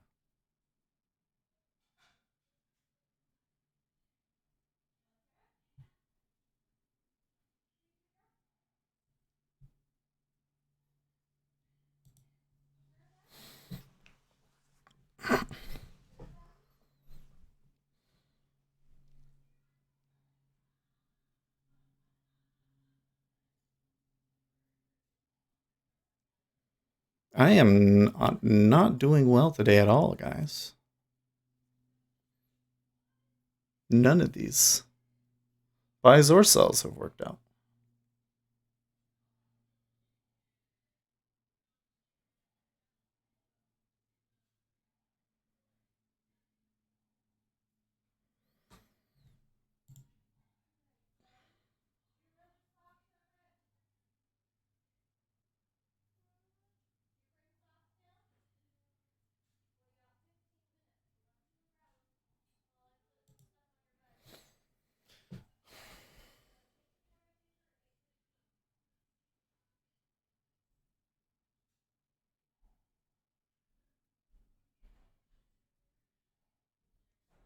So there's an iceberg at O2.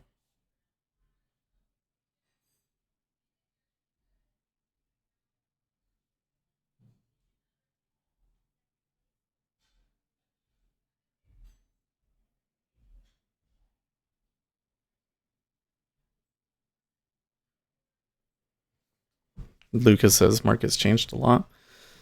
I don't understand how I screwed something up. That's all. That switched my account on me. So I took a trade that I didn't want to take, essentially.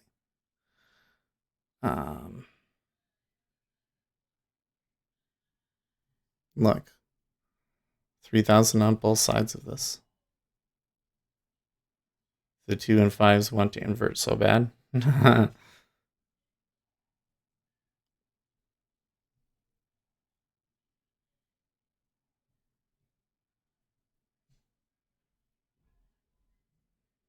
Okay, there is a lot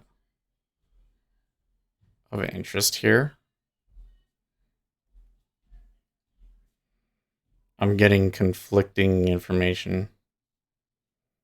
The treasuries seem to suggest that we're stuck. Well, that the treasuries are pushing. It's going bid. I don't know. Where was that stack? Asks. Look, that's like 5,000 on both sides. But we got a short in the E-mini, right?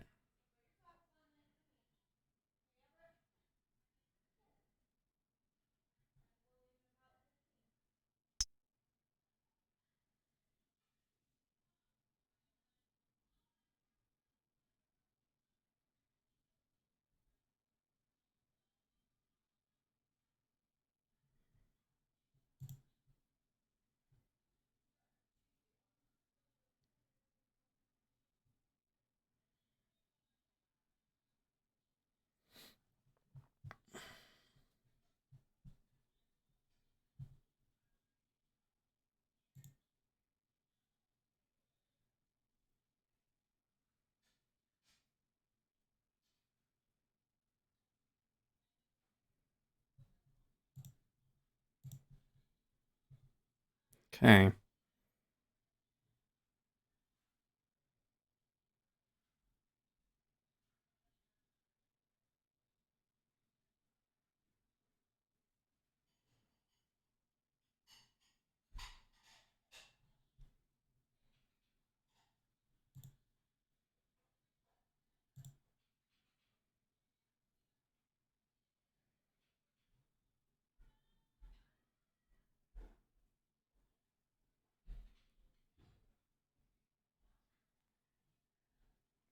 Oh, maybe that's why Bitcoin sold so hard earlier in the session, huh? Because they didn't want to be in for the Mark Zuckerberg testifying.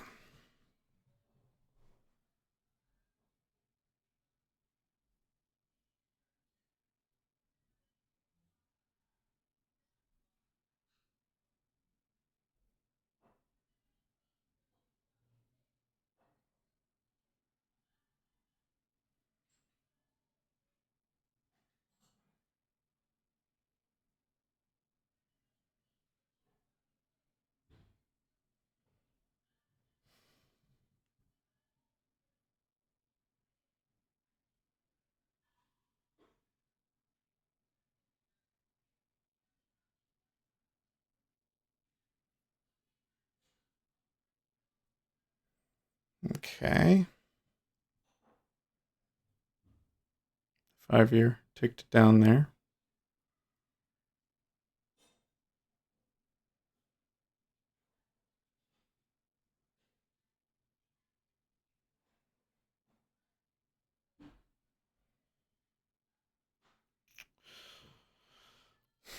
Our price 0.5 in the 10-year is not holding incredibly well yet, though, is it?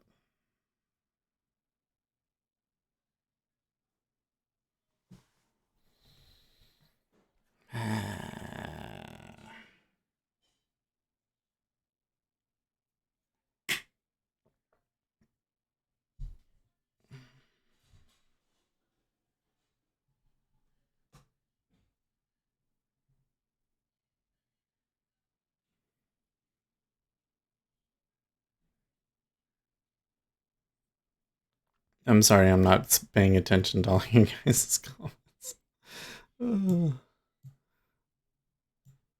I'm super engrossed in what's going on over here.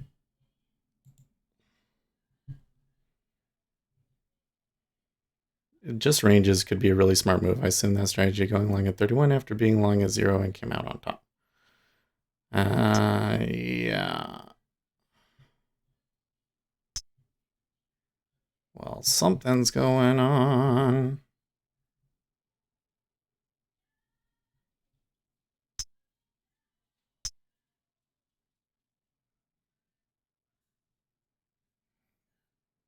These are all asks that they're putting on. They're really far away, too.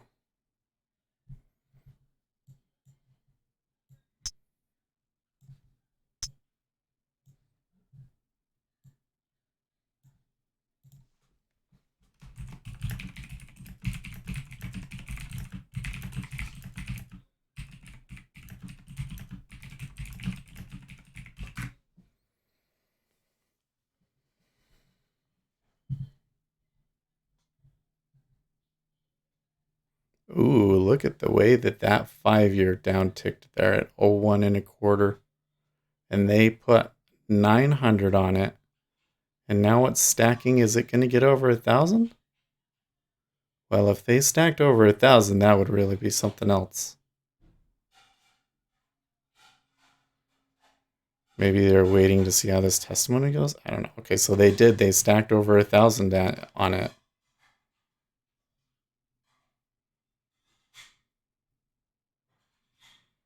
That's weird. So I'm still not sure if that's a warning and like they're really trying to sell it down, or if it's just spoofing for them to get filled along here.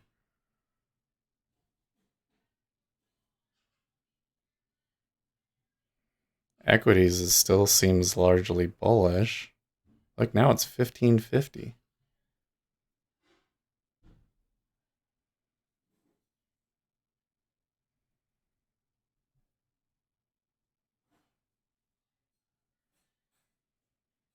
Maybe they're waiting. Just do it at your own peril. Leveraging is an art. Oh, that's something. Okay. See, it is a huge offer, but then 01 went offer. They didn't necessarily follow through with it. And there's 1,000 at 0.003.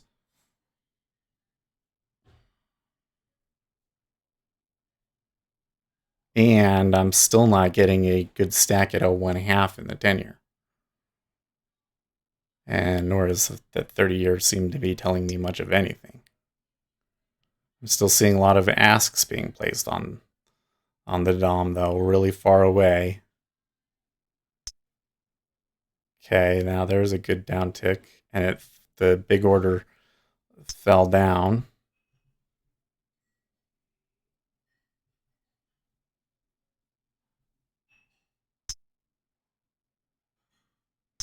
Now it's gone.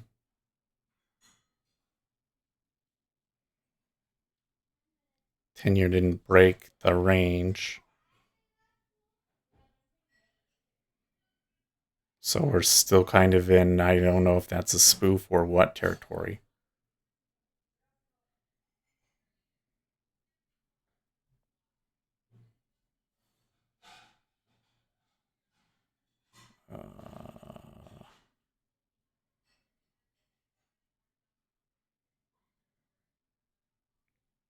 I don't know what's going on. 1.25 comes back.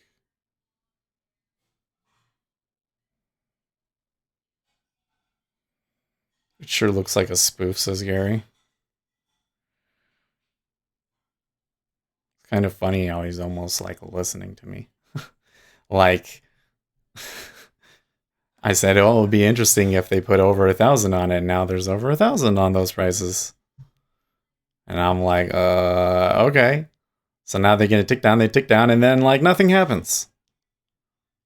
It's like they do exactly what I want to happen, and then when the thing that I want to happen, and I go, okay, now it should be really negative, and then nothing. Okay, a little bit of a sell there in ES.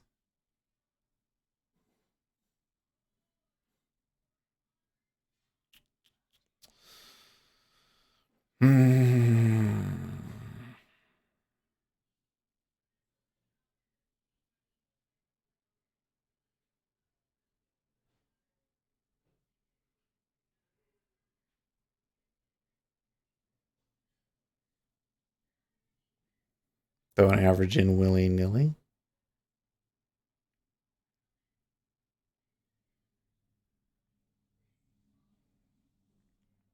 It would have to be, you're saying it should be intentional, like I know it's going to go through here and I want to go short from here, here, here, and here.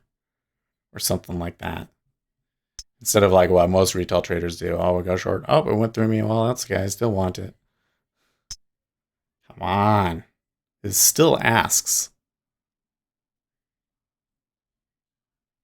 that they're placing.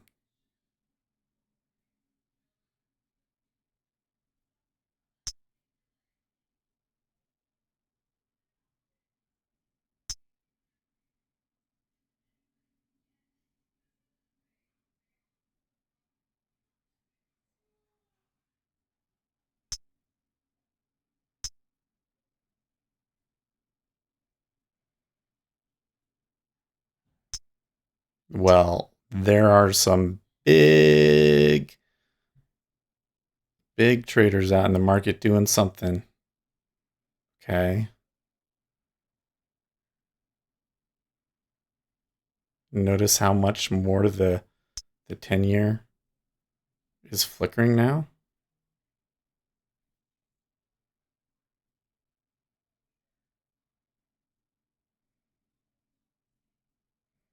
5-year ticked down. No, it did not. Did not.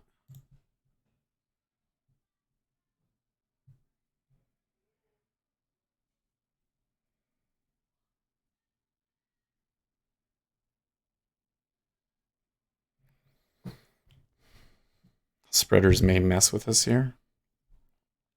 Well, I think that if they're spreading, that they're selling the 5s and 10s and buying the 30s.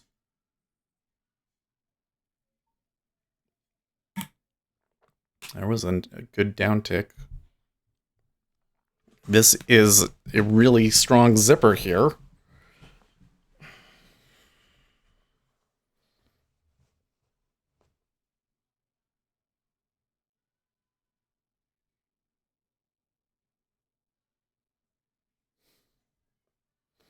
So when I look at the delta, I mean, look at the cumulative delta. Through the whole session, it's been sell.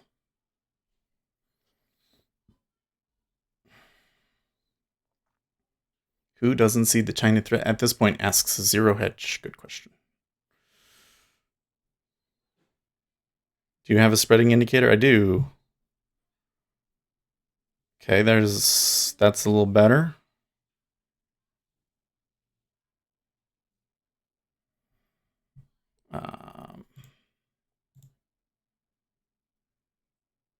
What was I looking to see? Oh, right.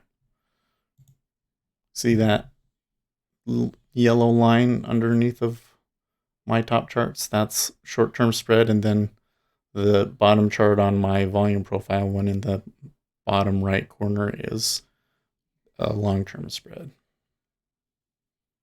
And I look at different ones. Okay.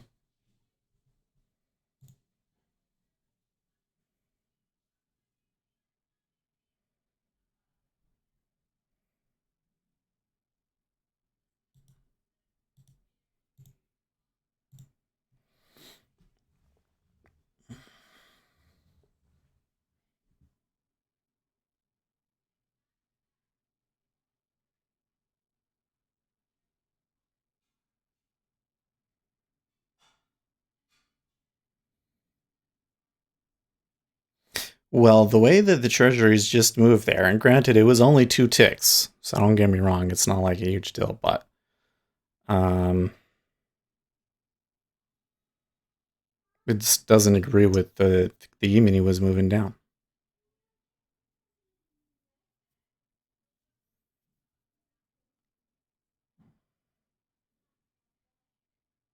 I'm still hearing those clicks.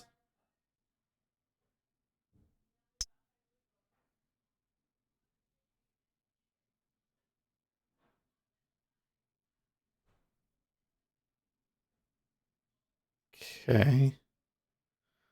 Look at the 5-year is 0.0025.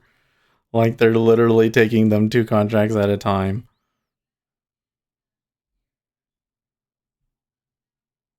Okay, there was some bids put in at evens.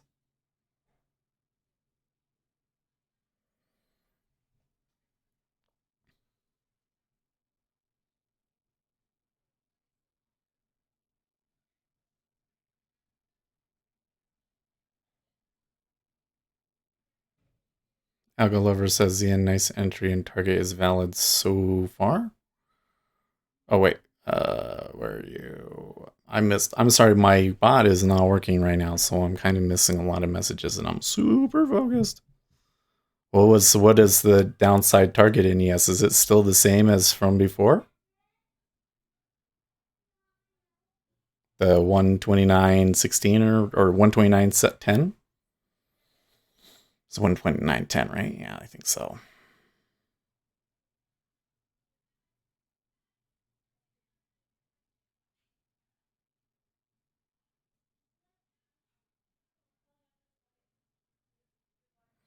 These areas are so slow. Yeah. Oh, you're just talking about my target down there. I think so. I think that at least the place that I got in at was pretty good. To get 2 ticks in it, that's cool. I don't know. It's just nothing seems to be going exactly the way I want it to today.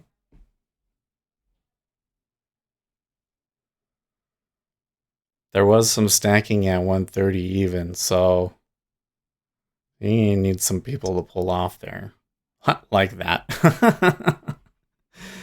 That's good. The offers aren't stacking as much as I would like, though.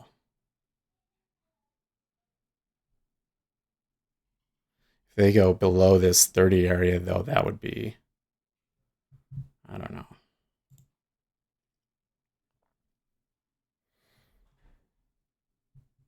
I might have to actually move this because this is going to be an area that they're going to, well, I think I would like to keep it there and see if I can get filled, but then there's a possibility that if they come down fast enough that they just careen through.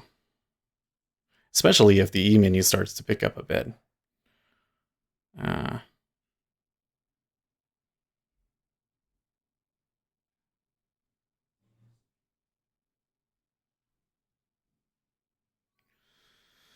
When averaging, you must know how many contracts will result in scratch at specific targets in an instant. Understanding this, you can do some things.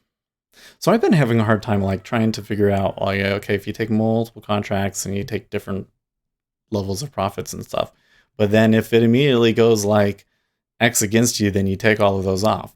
So there's going to be a lot of trades where your loser is more than your winner, right? And it seems like with 2, it doesn't work. You need like 3 or 4 for that kind of a strategy to work.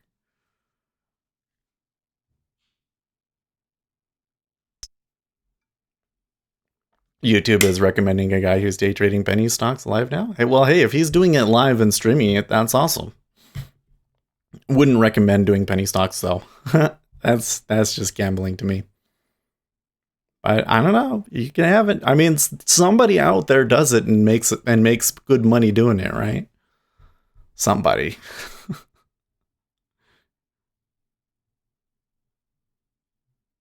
I mean, let's not kid ourselves. Treasuries is a hard trade. 12.97 buy.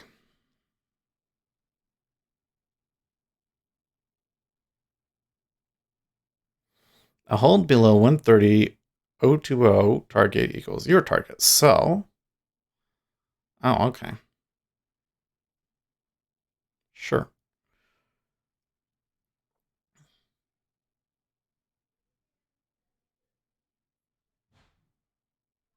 Well, to me, it was just 8 ticks from where I took it. I did penny stocks once, literally once. Only one trade made like $800. This was before I even got into trading. Got lucky on it, but hey, 800 is a. What are you implying here on that? Hey, 800 is 800, Uzi. Is that your price that allows us to buy you and get you to do whatever we want? Does Jigsaw allow stocks? I don't think that it has any built-in support for stocks at this time. I could be wrong about that. They have been adding things beyond futures, but I don't pay attention to that because I don't care.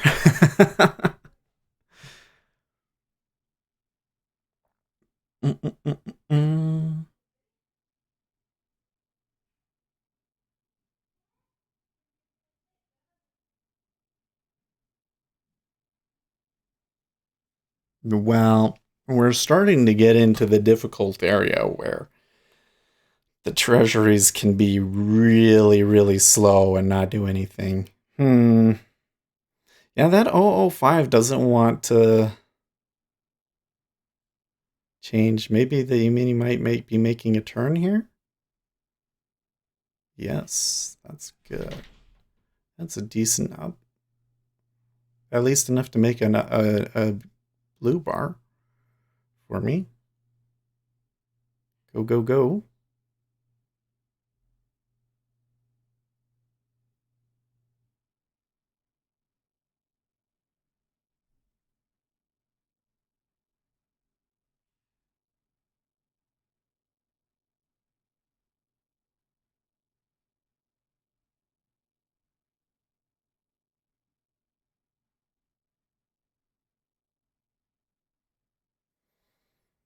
I'd like to see a stronger offer on 005. See 300, that's not what we're looking. Why are they? Oh, my kids have to go early because they do play practice. Like, why are they going at 8:20? Is my clock wrong? No, it's 8:20.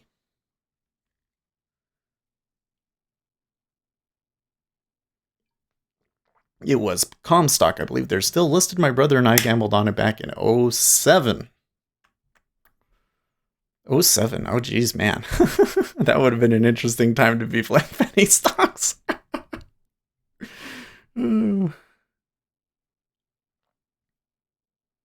Okay, 800 is better.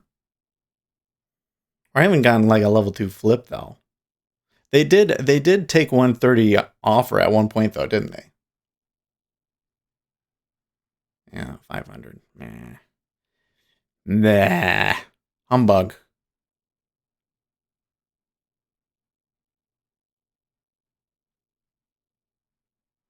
I guess there is an iceberg there in the 5-year.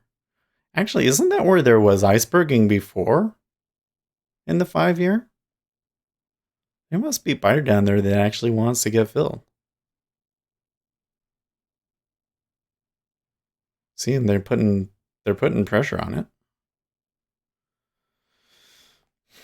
But then there's these thousands below it.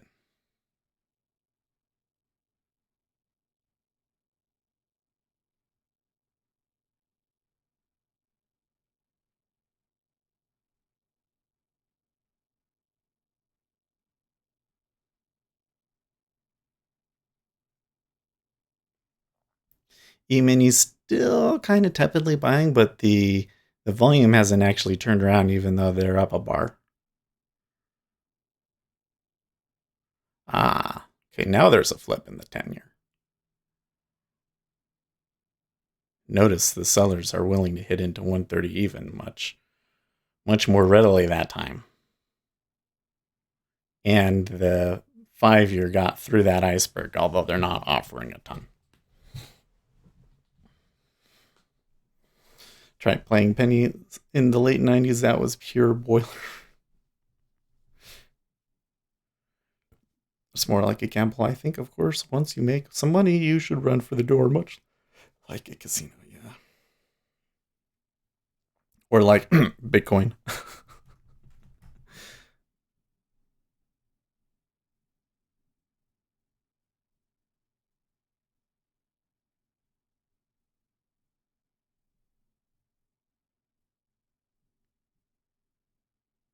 You know, if you can get in all of that pressure and still come out over easy instead of hard boiled.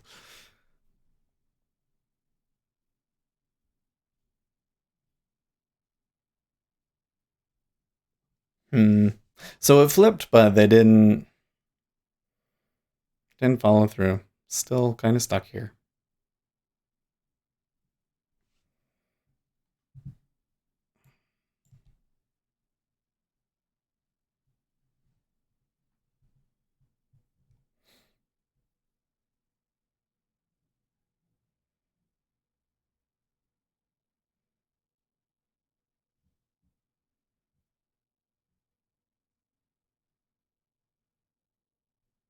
It looks like that some big guys bought $29.94 in ES.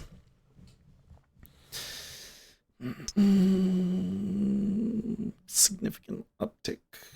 It's not good. Yeah, that's what we did. I was still working full time back then, so trading was on my radar. That was when my first bro introduced me to trading. A couple of years later when I started doing trade. Did anyone watch the video on Real Vision about the Silk Road? I've never heard of that. Of Real Vision.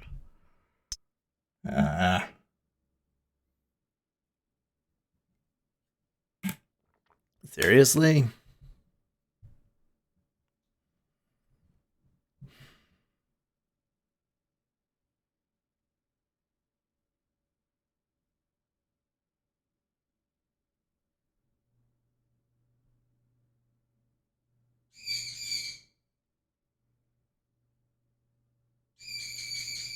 So there was a little spike there, huh?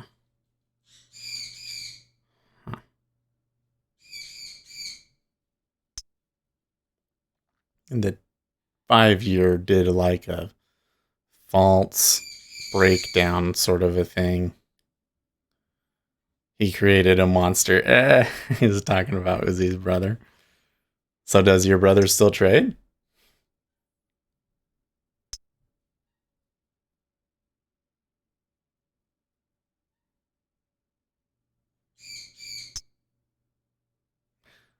So now that it's back up here, I'm seeing all the asks come out again.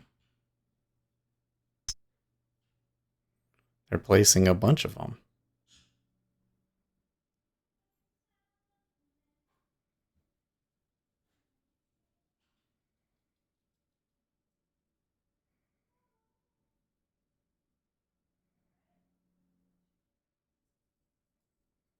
Down tick. That one took okay.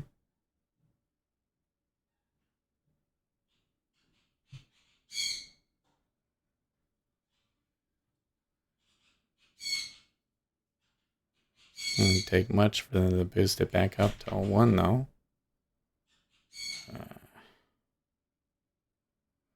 I think he's working an E-Trade account for long-term stuff, but he doesn't day trade.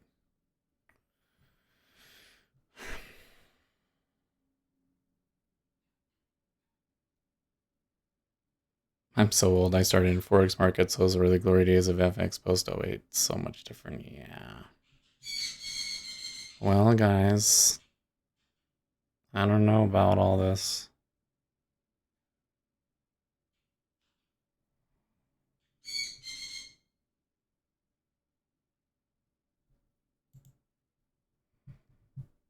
Seems like can't get the market to cooperate on anything.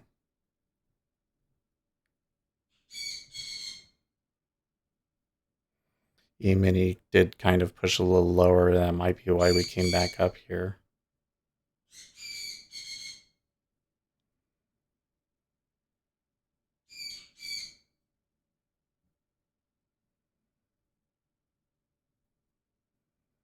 Okay. Market seemed to react to that down tick.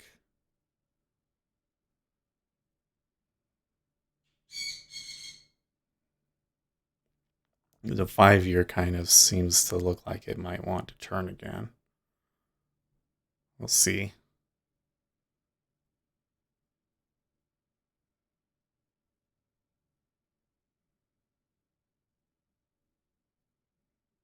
Okay.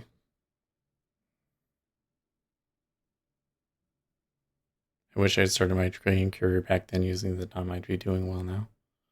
Instead, I'm not even 1 year into this and still struggling. Yeah, the earlier you start, the better, I guess. And markets back in, 2008 to 2012 or so were a lot better than much, let's not say better, they were much more conducive to short-term trading than they've been lately. Although we've had an okay year. We've had some periods of really, really great and really, really bad this year, haven't we? Okay, so E-mini buying up again. A little short-term swing. See how far they get. Definitely see this, the offering it lower.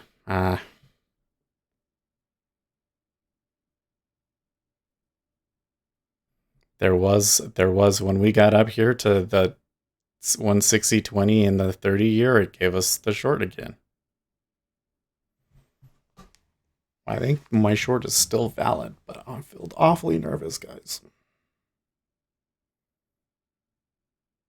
I sent on the money for 8 months and wound up dumping it into home improvements and life. Well, good for you.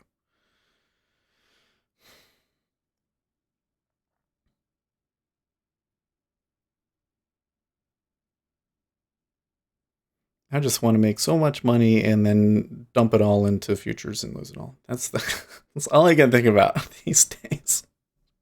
How can I get more money to lose in futures market? Like the thing is we were doing so great, and then this market stopped. Now, luckily, we stopped trading it live, but man, it just sucks how the market was so great and then it has become so awful. Okay, so that was a good downtick, and notice a lot more level 2 activity now because of that downtick.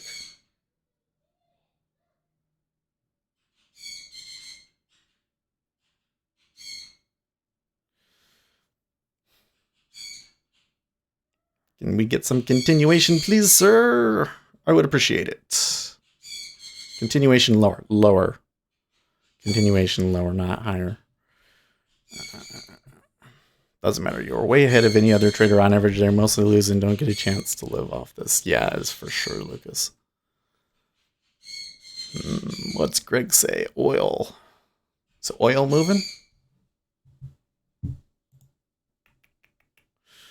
Oh, there was the EIA report, huh? That's right.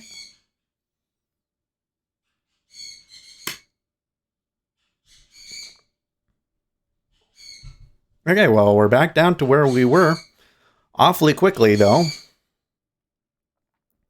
And the 10-year went faster than the 5.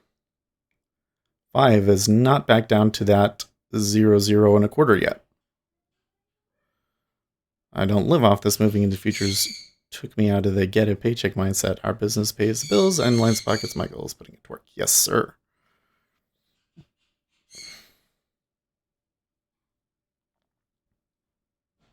I had a lot of extra income, though, and well beyond enough to fund a decent account in futures.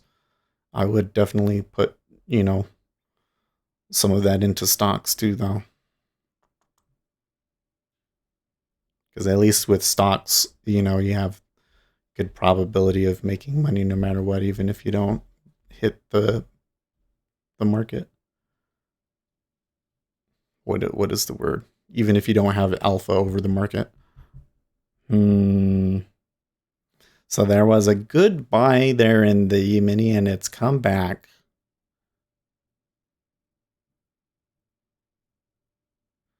Now they're fighting around 29.94 again.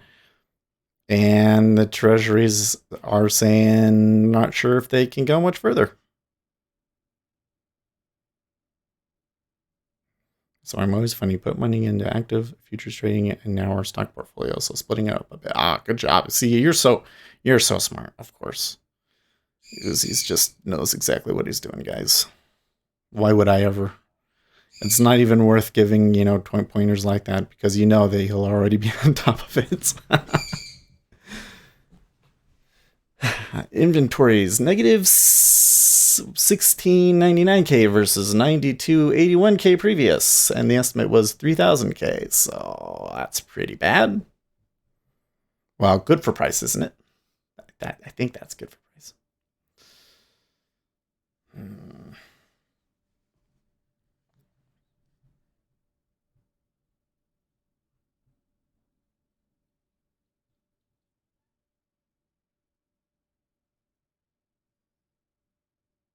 One contract went into 130. I didn't catch that. Oh, gosh.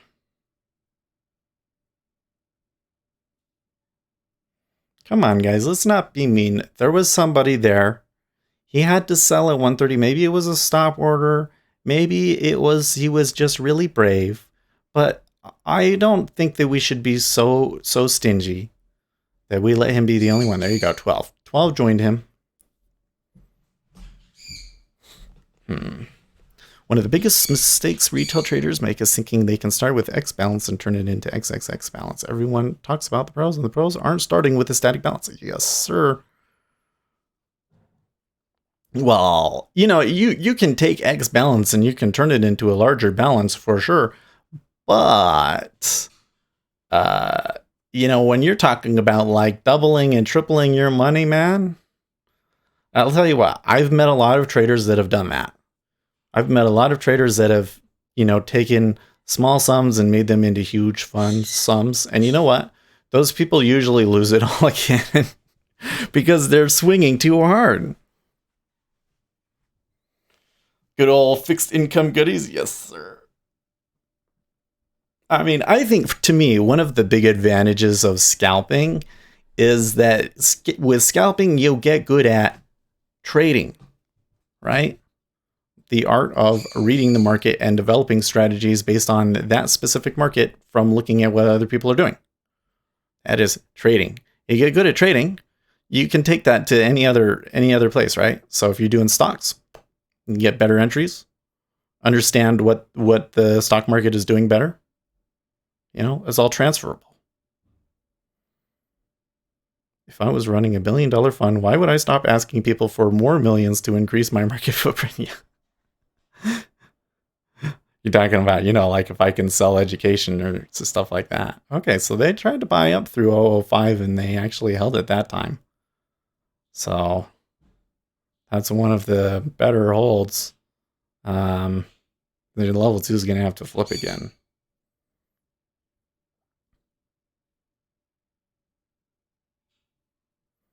This 5 years just does not want to go into 0.025, I think.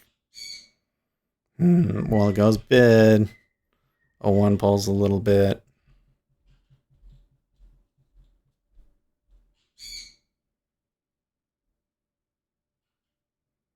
Yeah. Just remember that hedge funds, like the best hedge funds, might make 20-30% per year, So if you're doing that in a year, then kudos to you. And if you have a minimal account, like let's say that it's, let's say that it was $1,000.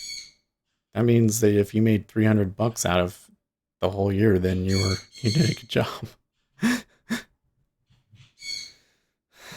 I told my wife a long time ago that if trading becomes a quote unquote problem, then I'd stop doing it. This is a problem that I've struggled with here is like, at what point do I sit down and say, nah, I need to stop? I don't know if there is a point for me. I think that, if anything, I can always just trade sim forever, right? Oh, come on. Well, they're willing to take 005 offer again after all those people bought it. E-mini may be catching a bid again.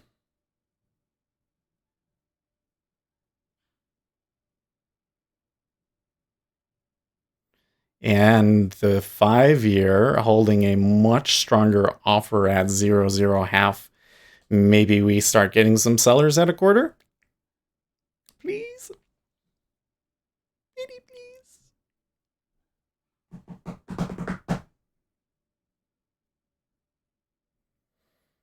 I'm just cheerleading here. Dollar is pointing to a rangy day.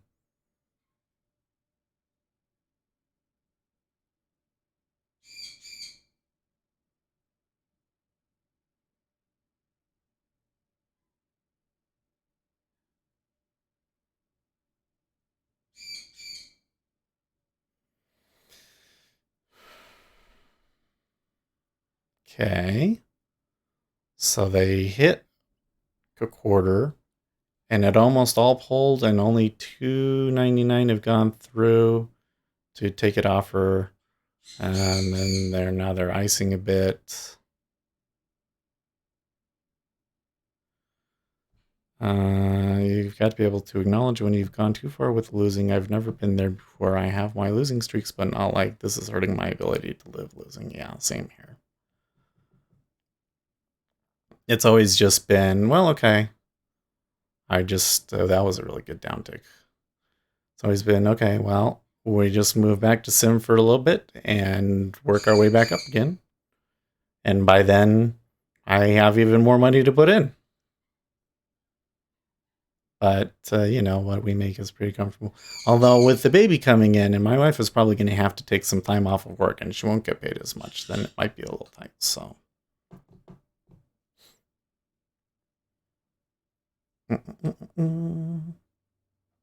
So that was a good take down there below 130, and they didn't even need the E-mini to do it. Just keep at it in 5 years, or you'll look back and appreciate it. I hope so. You know what though? Even if it's not like, here's the thing. Even if I never made huge amounts of money from doing this, I would still appreciate it. I mean, trading makes you a better person, in my opinion. Not like a better person than other people, but just it makes you better than you were.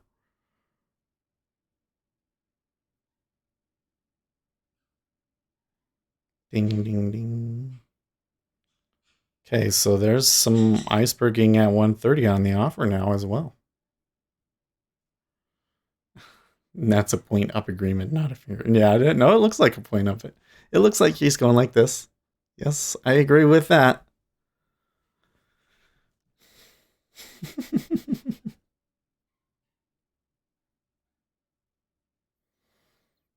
I don't think the FU one is in the ANSI standard or whatever it is. Oh, my throat's dry. That's the last of the water. We've been sitting in this forever. How long has this been?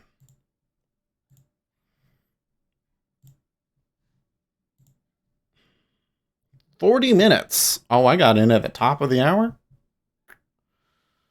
Jeez.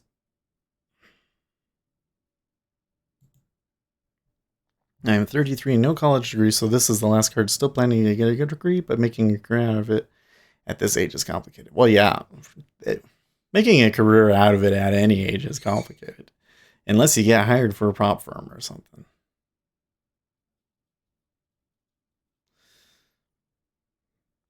I tell you what, though. You know what? This is so funny is I know a lot of people, my friends, I was just thinking about, you were saying you don't have a degree and stuff. When I look at especially my raver friends, the ones that were going to school, they're still going to school like 8 years later, or like they haven't done anything. I don't even know what they do for a living, but they're not, and they're still complaining. And the guys that I knew that didn't go to school, they went and then I know this one guy. I tell you what, I really like this one kid. Okay. It was like had been DJing for a little while, and then this kid comes in and he had the ego. You know what I mean? And but he was good. He was good, and he was able to be humble when everybody was telling him he was being a dick and everything. And he did pretty well in the scene, and he DJ'd, and I don't know if he really does it anymore. But he went and he got certified in welding, and he got a job welding, and he makes serious bank now. And they fly him out places to weld. It was like all of the guys I knew that didn't go to school and had to get trade schools are doing better than the ones that went to school.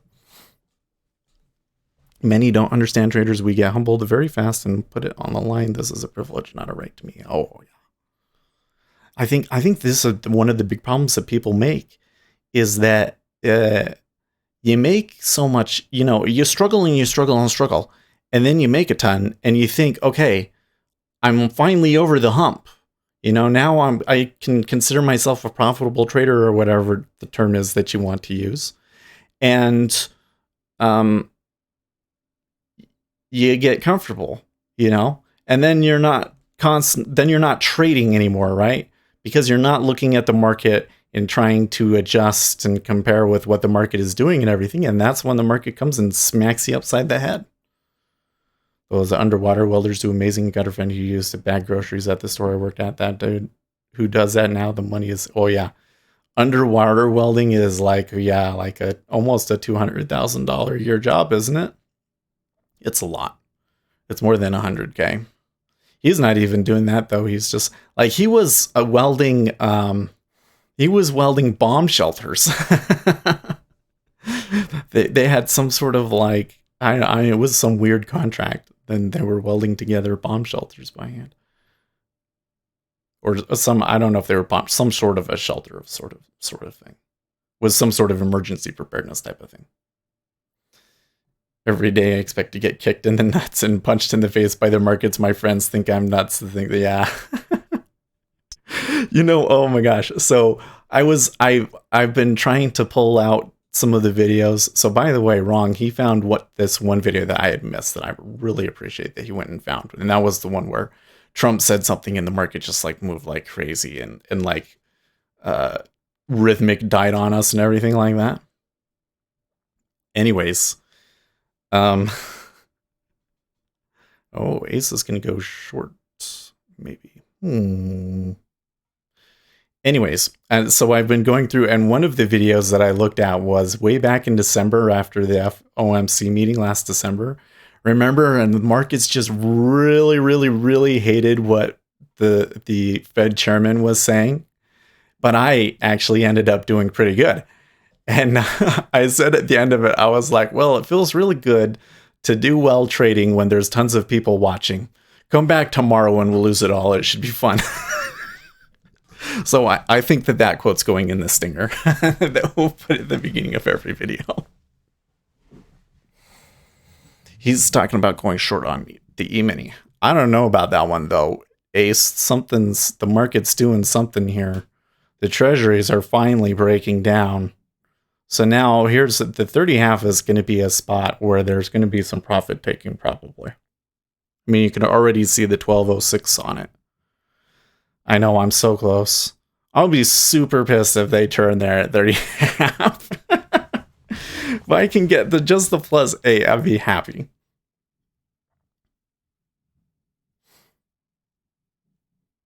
If that bitch stops going down, take it. Yeah, I don't want to take a rotation back up. But here's the thing. Look at the cumulative delta. The cumulative delta didn't come out. They actually came down on almost nothing there. So the longs are still getting squeezed. I think that it could be more. And I remember I was saying there's a good chance that if they do break through that area, like that 30, well, now you can see there's this big stack at 30. I think that you could get a rush through. Could just cut right through that. When was the last time that we were at 30? Well, it's held that 30-half a few times. Really since, well, all day. It did go lower in the overnight session, but not since midnight.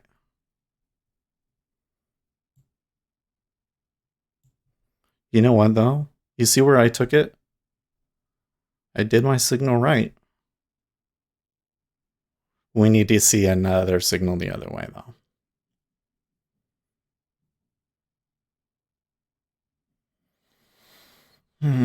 You could do way better stocking shelves in the US than having a profession in Argentina, where I live. Say I am a fraud analyst at an important firm and earn more than most people here. Still can't afford a car, nice apartment, vacations. Yeah, I don't. There's something I don't really understand about currencies, about how you can do the same job in two different places and make so much different compared to the standard of living in the area, you know? And so if we're going to say there's an imbalance in the market, then what is the true price of that labor? You know? Okay, that's not what I want to see at 30-half. E-mini is still buying, though.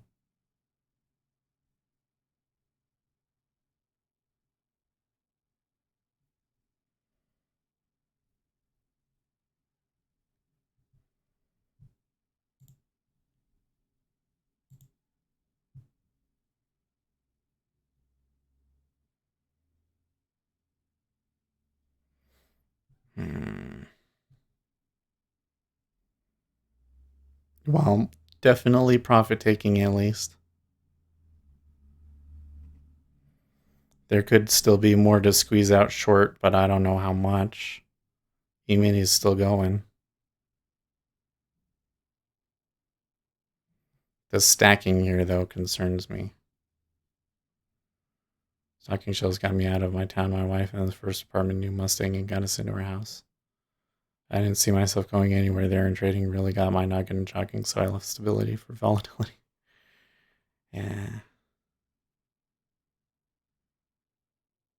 Okay, so Ace is now saying maybe he looks for a long on a pullback. We're going to get over this last little spike here. We've got to get over, it's like 29.97.25 is the overnight high. This is why they're pausing there. Then if they're able to pop up and go and break for new high, then it could start to run a little bit in ES. Well, if they do run, what? Yeah, they could make it above 3,000 at least. I think they still want that. So there's that pivot down from yesterday. Yeah, okay. You live in countries where the economy struggles as much as it does here. The government starts to take extreme measures like confiscating deposits. Man, that sort of, remember in the Greek debt crisis, and they were saying, well, we just won't insure deposits anymore. Oh my gosh. That, listen, if that ever happened in the United States, good grief.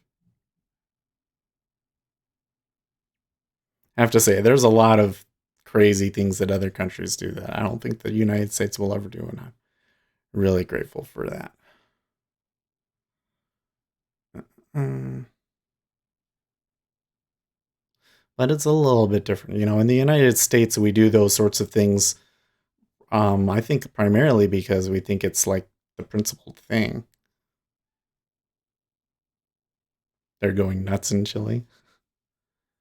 Yeah. No, that well, like there's like major protests everywhere.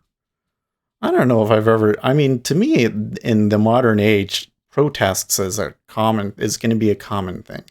But protests in like every country, everywhere, all at the same time, that seems kind of weird to me.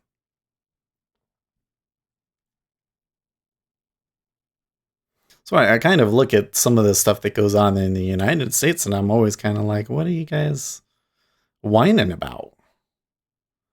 It's like we're in like one of the most prosperous times ever in the United States. Everybody's all, oh, it's so hard. Protesters burned a whole building, killed 5 people, and news is blaming the government and economic liberalism for those deaths. What? Okay, there's ES is going for the high. Come on, let's do it.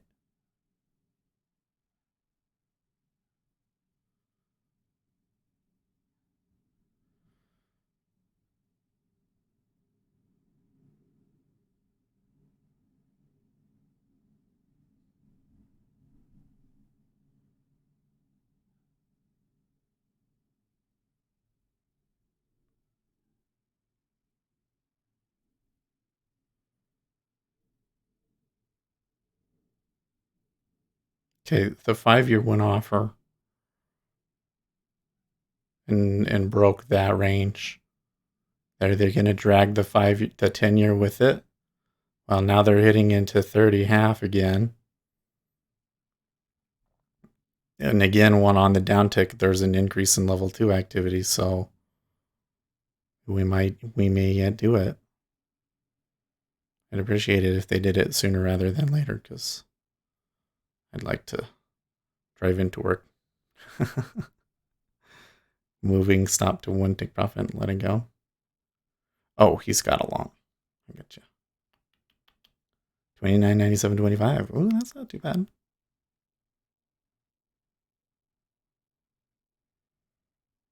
Question though is are they going to retrace once they hit 3,000? Are they going to be able to go much further than that? Because there's that pivot from yesterday. It's kind of a weird spot. Would be a weird spot to bounce off. Let's just say.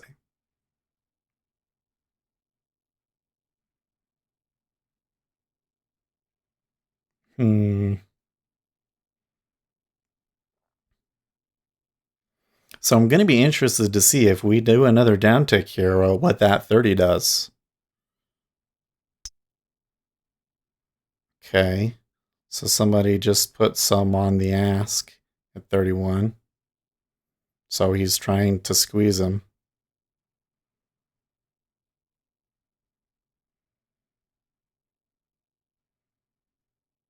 10-year, 5-year almost went. Yes, new high. No secret this was coming. Yeah. Question is, how much further do they go? Okay, so the 5-year tried to tick there and it didn't hold.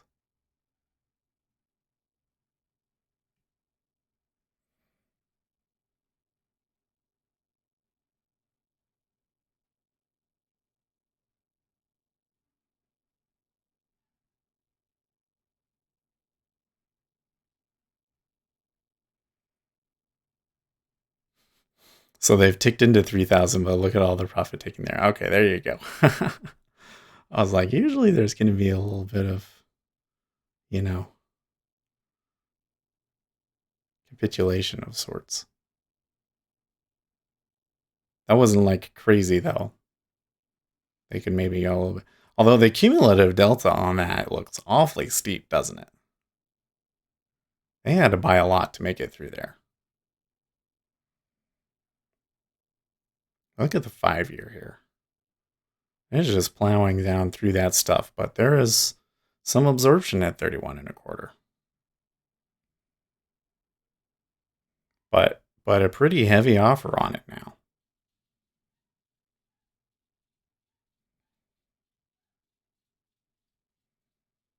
Oh, come on.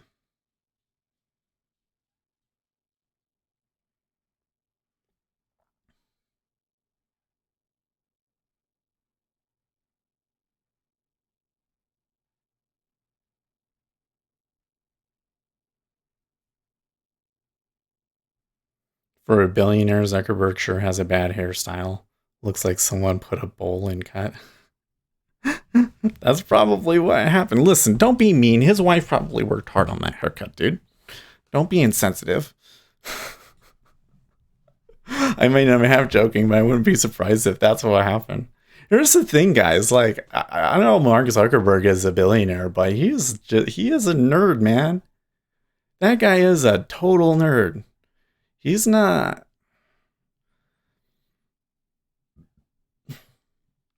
He's different, all right? he's kind of got a different kind of personality, you know. I don't think that your typical. Yeah, he is weird AF. Yeah, for sure. He's of my people, you know, the nerd people, not geeks, nerds. It's. I know that we go back and forth between which of those two terms is cool and everything, but he is like a hardcore nerd, man. And you can see him being a millionaire did not change his nerdiness one bit. And he's kind of gets into all the same sort of, like, I'm sitting, you know, when he decided he was going to make all his own food to see what that's like, that kind of sounds like the silly thing that I would do. You know, like I would just think of, okay, like I think that we should grow all our own food and see what that's like. I mean, you got to do something. You got to do something to keep yourself interested when you're that rich. Algoliver asks, Seth, still not sliding that stop? Well, I might move it, but I'm just still seeing them. See? Hey, I could potentially move it, even frankly, but well, they got through a lot of volume. Like the reason I thought that was because they got down to the bottom very easily, and so I figured it would probably take a lot of. Sorry, I didn't. I'm losing my train of thought. I'm still nervous, okay? No, we came down there so quickly that I said there must be still more stops. There must be a bunch of guys down there with bids looking to take profits, trying to squeeze all those guys out. And I think that that's exactly what happened. So now that that happened, or it is the break of 30.5 going to cause more chaos or not? Well, it didn't look like it. I think I should take this right here. Because I gotta go. Thank you, sir. Cool. So I did make a little bit of money today. Yeah, nice trade. Thank you, Algo Lover. I still think 29.5 is still a possibility, but I don't want to wait around much longer. And you know what? I screwed up somewhere. So I didn't want to admit this at the time, but for some reason, I had switched my 10-year Treasury one over to live. And when I was like short and they moved up 4 ticks really fast and I looked over and it was like up there. And I'm like, whoa, how did that happen? Remember that? That one was live. And I lost 4 on that. And then I lost the 15 on the other one. So when it all comes out, when it all comes back out to here, to the 30.5, I get I made 1 tick today, basically. Minus the commissions, which is $3, 3, 4, 5. So I made $10, which is what I wanted to make from trading ES today anyways. Hmm. So you say good hold. Thank you. Well, I tell you what. Here's the thing: is when I like if I can draw it out, I'm not to explain. I'm just trying to explain why I did what I did because it might seem kind of foolish. Okay, so I went short like here. Okay, I went short. Okay, and then it came up against me, and then I looked at it and I'm like, wait a second, that's not right. Oh, I took that one with the live account. How did that happen? I think I changed the wrong DOM. I meant to do it on the ES or something like that. Okay. And then this happened. And I was like, well, I'm supposed to take it, so I guess I will. And I just held it. See this right here? That's only 1500. 1500 is normally like my threshold. So this might still squeeze for more, but it might take like another 30 minutes of time that I don't have. So yeah. So it was 10 and minus 10, minus 5, and minus 62, and then I made 92, and then 1625. That's okay. Tomorrow will bring more opportunities. I hope so. I tell you what, though, there was definitely somebody in there today, wasn't there? You see all of those little, like this stuff right here? I haven't seen that in a few days. Somebody, and that was another thing that really gave me confidence, is like anytime we moved up, that offer started stacking. I know you said there isn't much value in my calls, but Sloan Steady seems to get her done every time. You know what? I don't like the way that you said that, because here's the thing. I suspect that there is a lot of value in the calls that you come in and you can give me. I haven't been able to go and put it down in stats and figure it out and everything, but it seems like there's a lot of value in it. It's just not one that I personally can take very much advantage of, unfortunately. But I'd say it still helps. Like I came in yesterday, and I saw that, my daily biases is set up, but the longer term daily biases that Algo Lover tends to give us still set down. And so I said, well, I don't know if we're going to have a whole lot of opportunity today. It just, because it didn't immediately do something, I was like, okay, it's probably going to be bad. So then I come in today, they were both up, and that's why I was taking some lungs in there, but then the sellers were relentless. I think this is going to continue. I think that if we held this long enough, I wouldn't be surprised if they end the day, probably below 29.5, but even well below 27.26. What are some levels from yesterday? Okay, 28. I wouldn't be surprised if we end the day below 24.5. Because whoever was selling that is big. And he was just kind of waiting for people to, I don't know. You can see there, though, I took 30.5 and they're still not taking more. So I did the right thing. Anyways, so thank you guys. It's good to have a day that is positive on the live account, I guess. Even if it's only $10. So, and I'll have to look at the chat bot. All right. So I'll see you guys tomorrow. And in the meantime, stay profitable.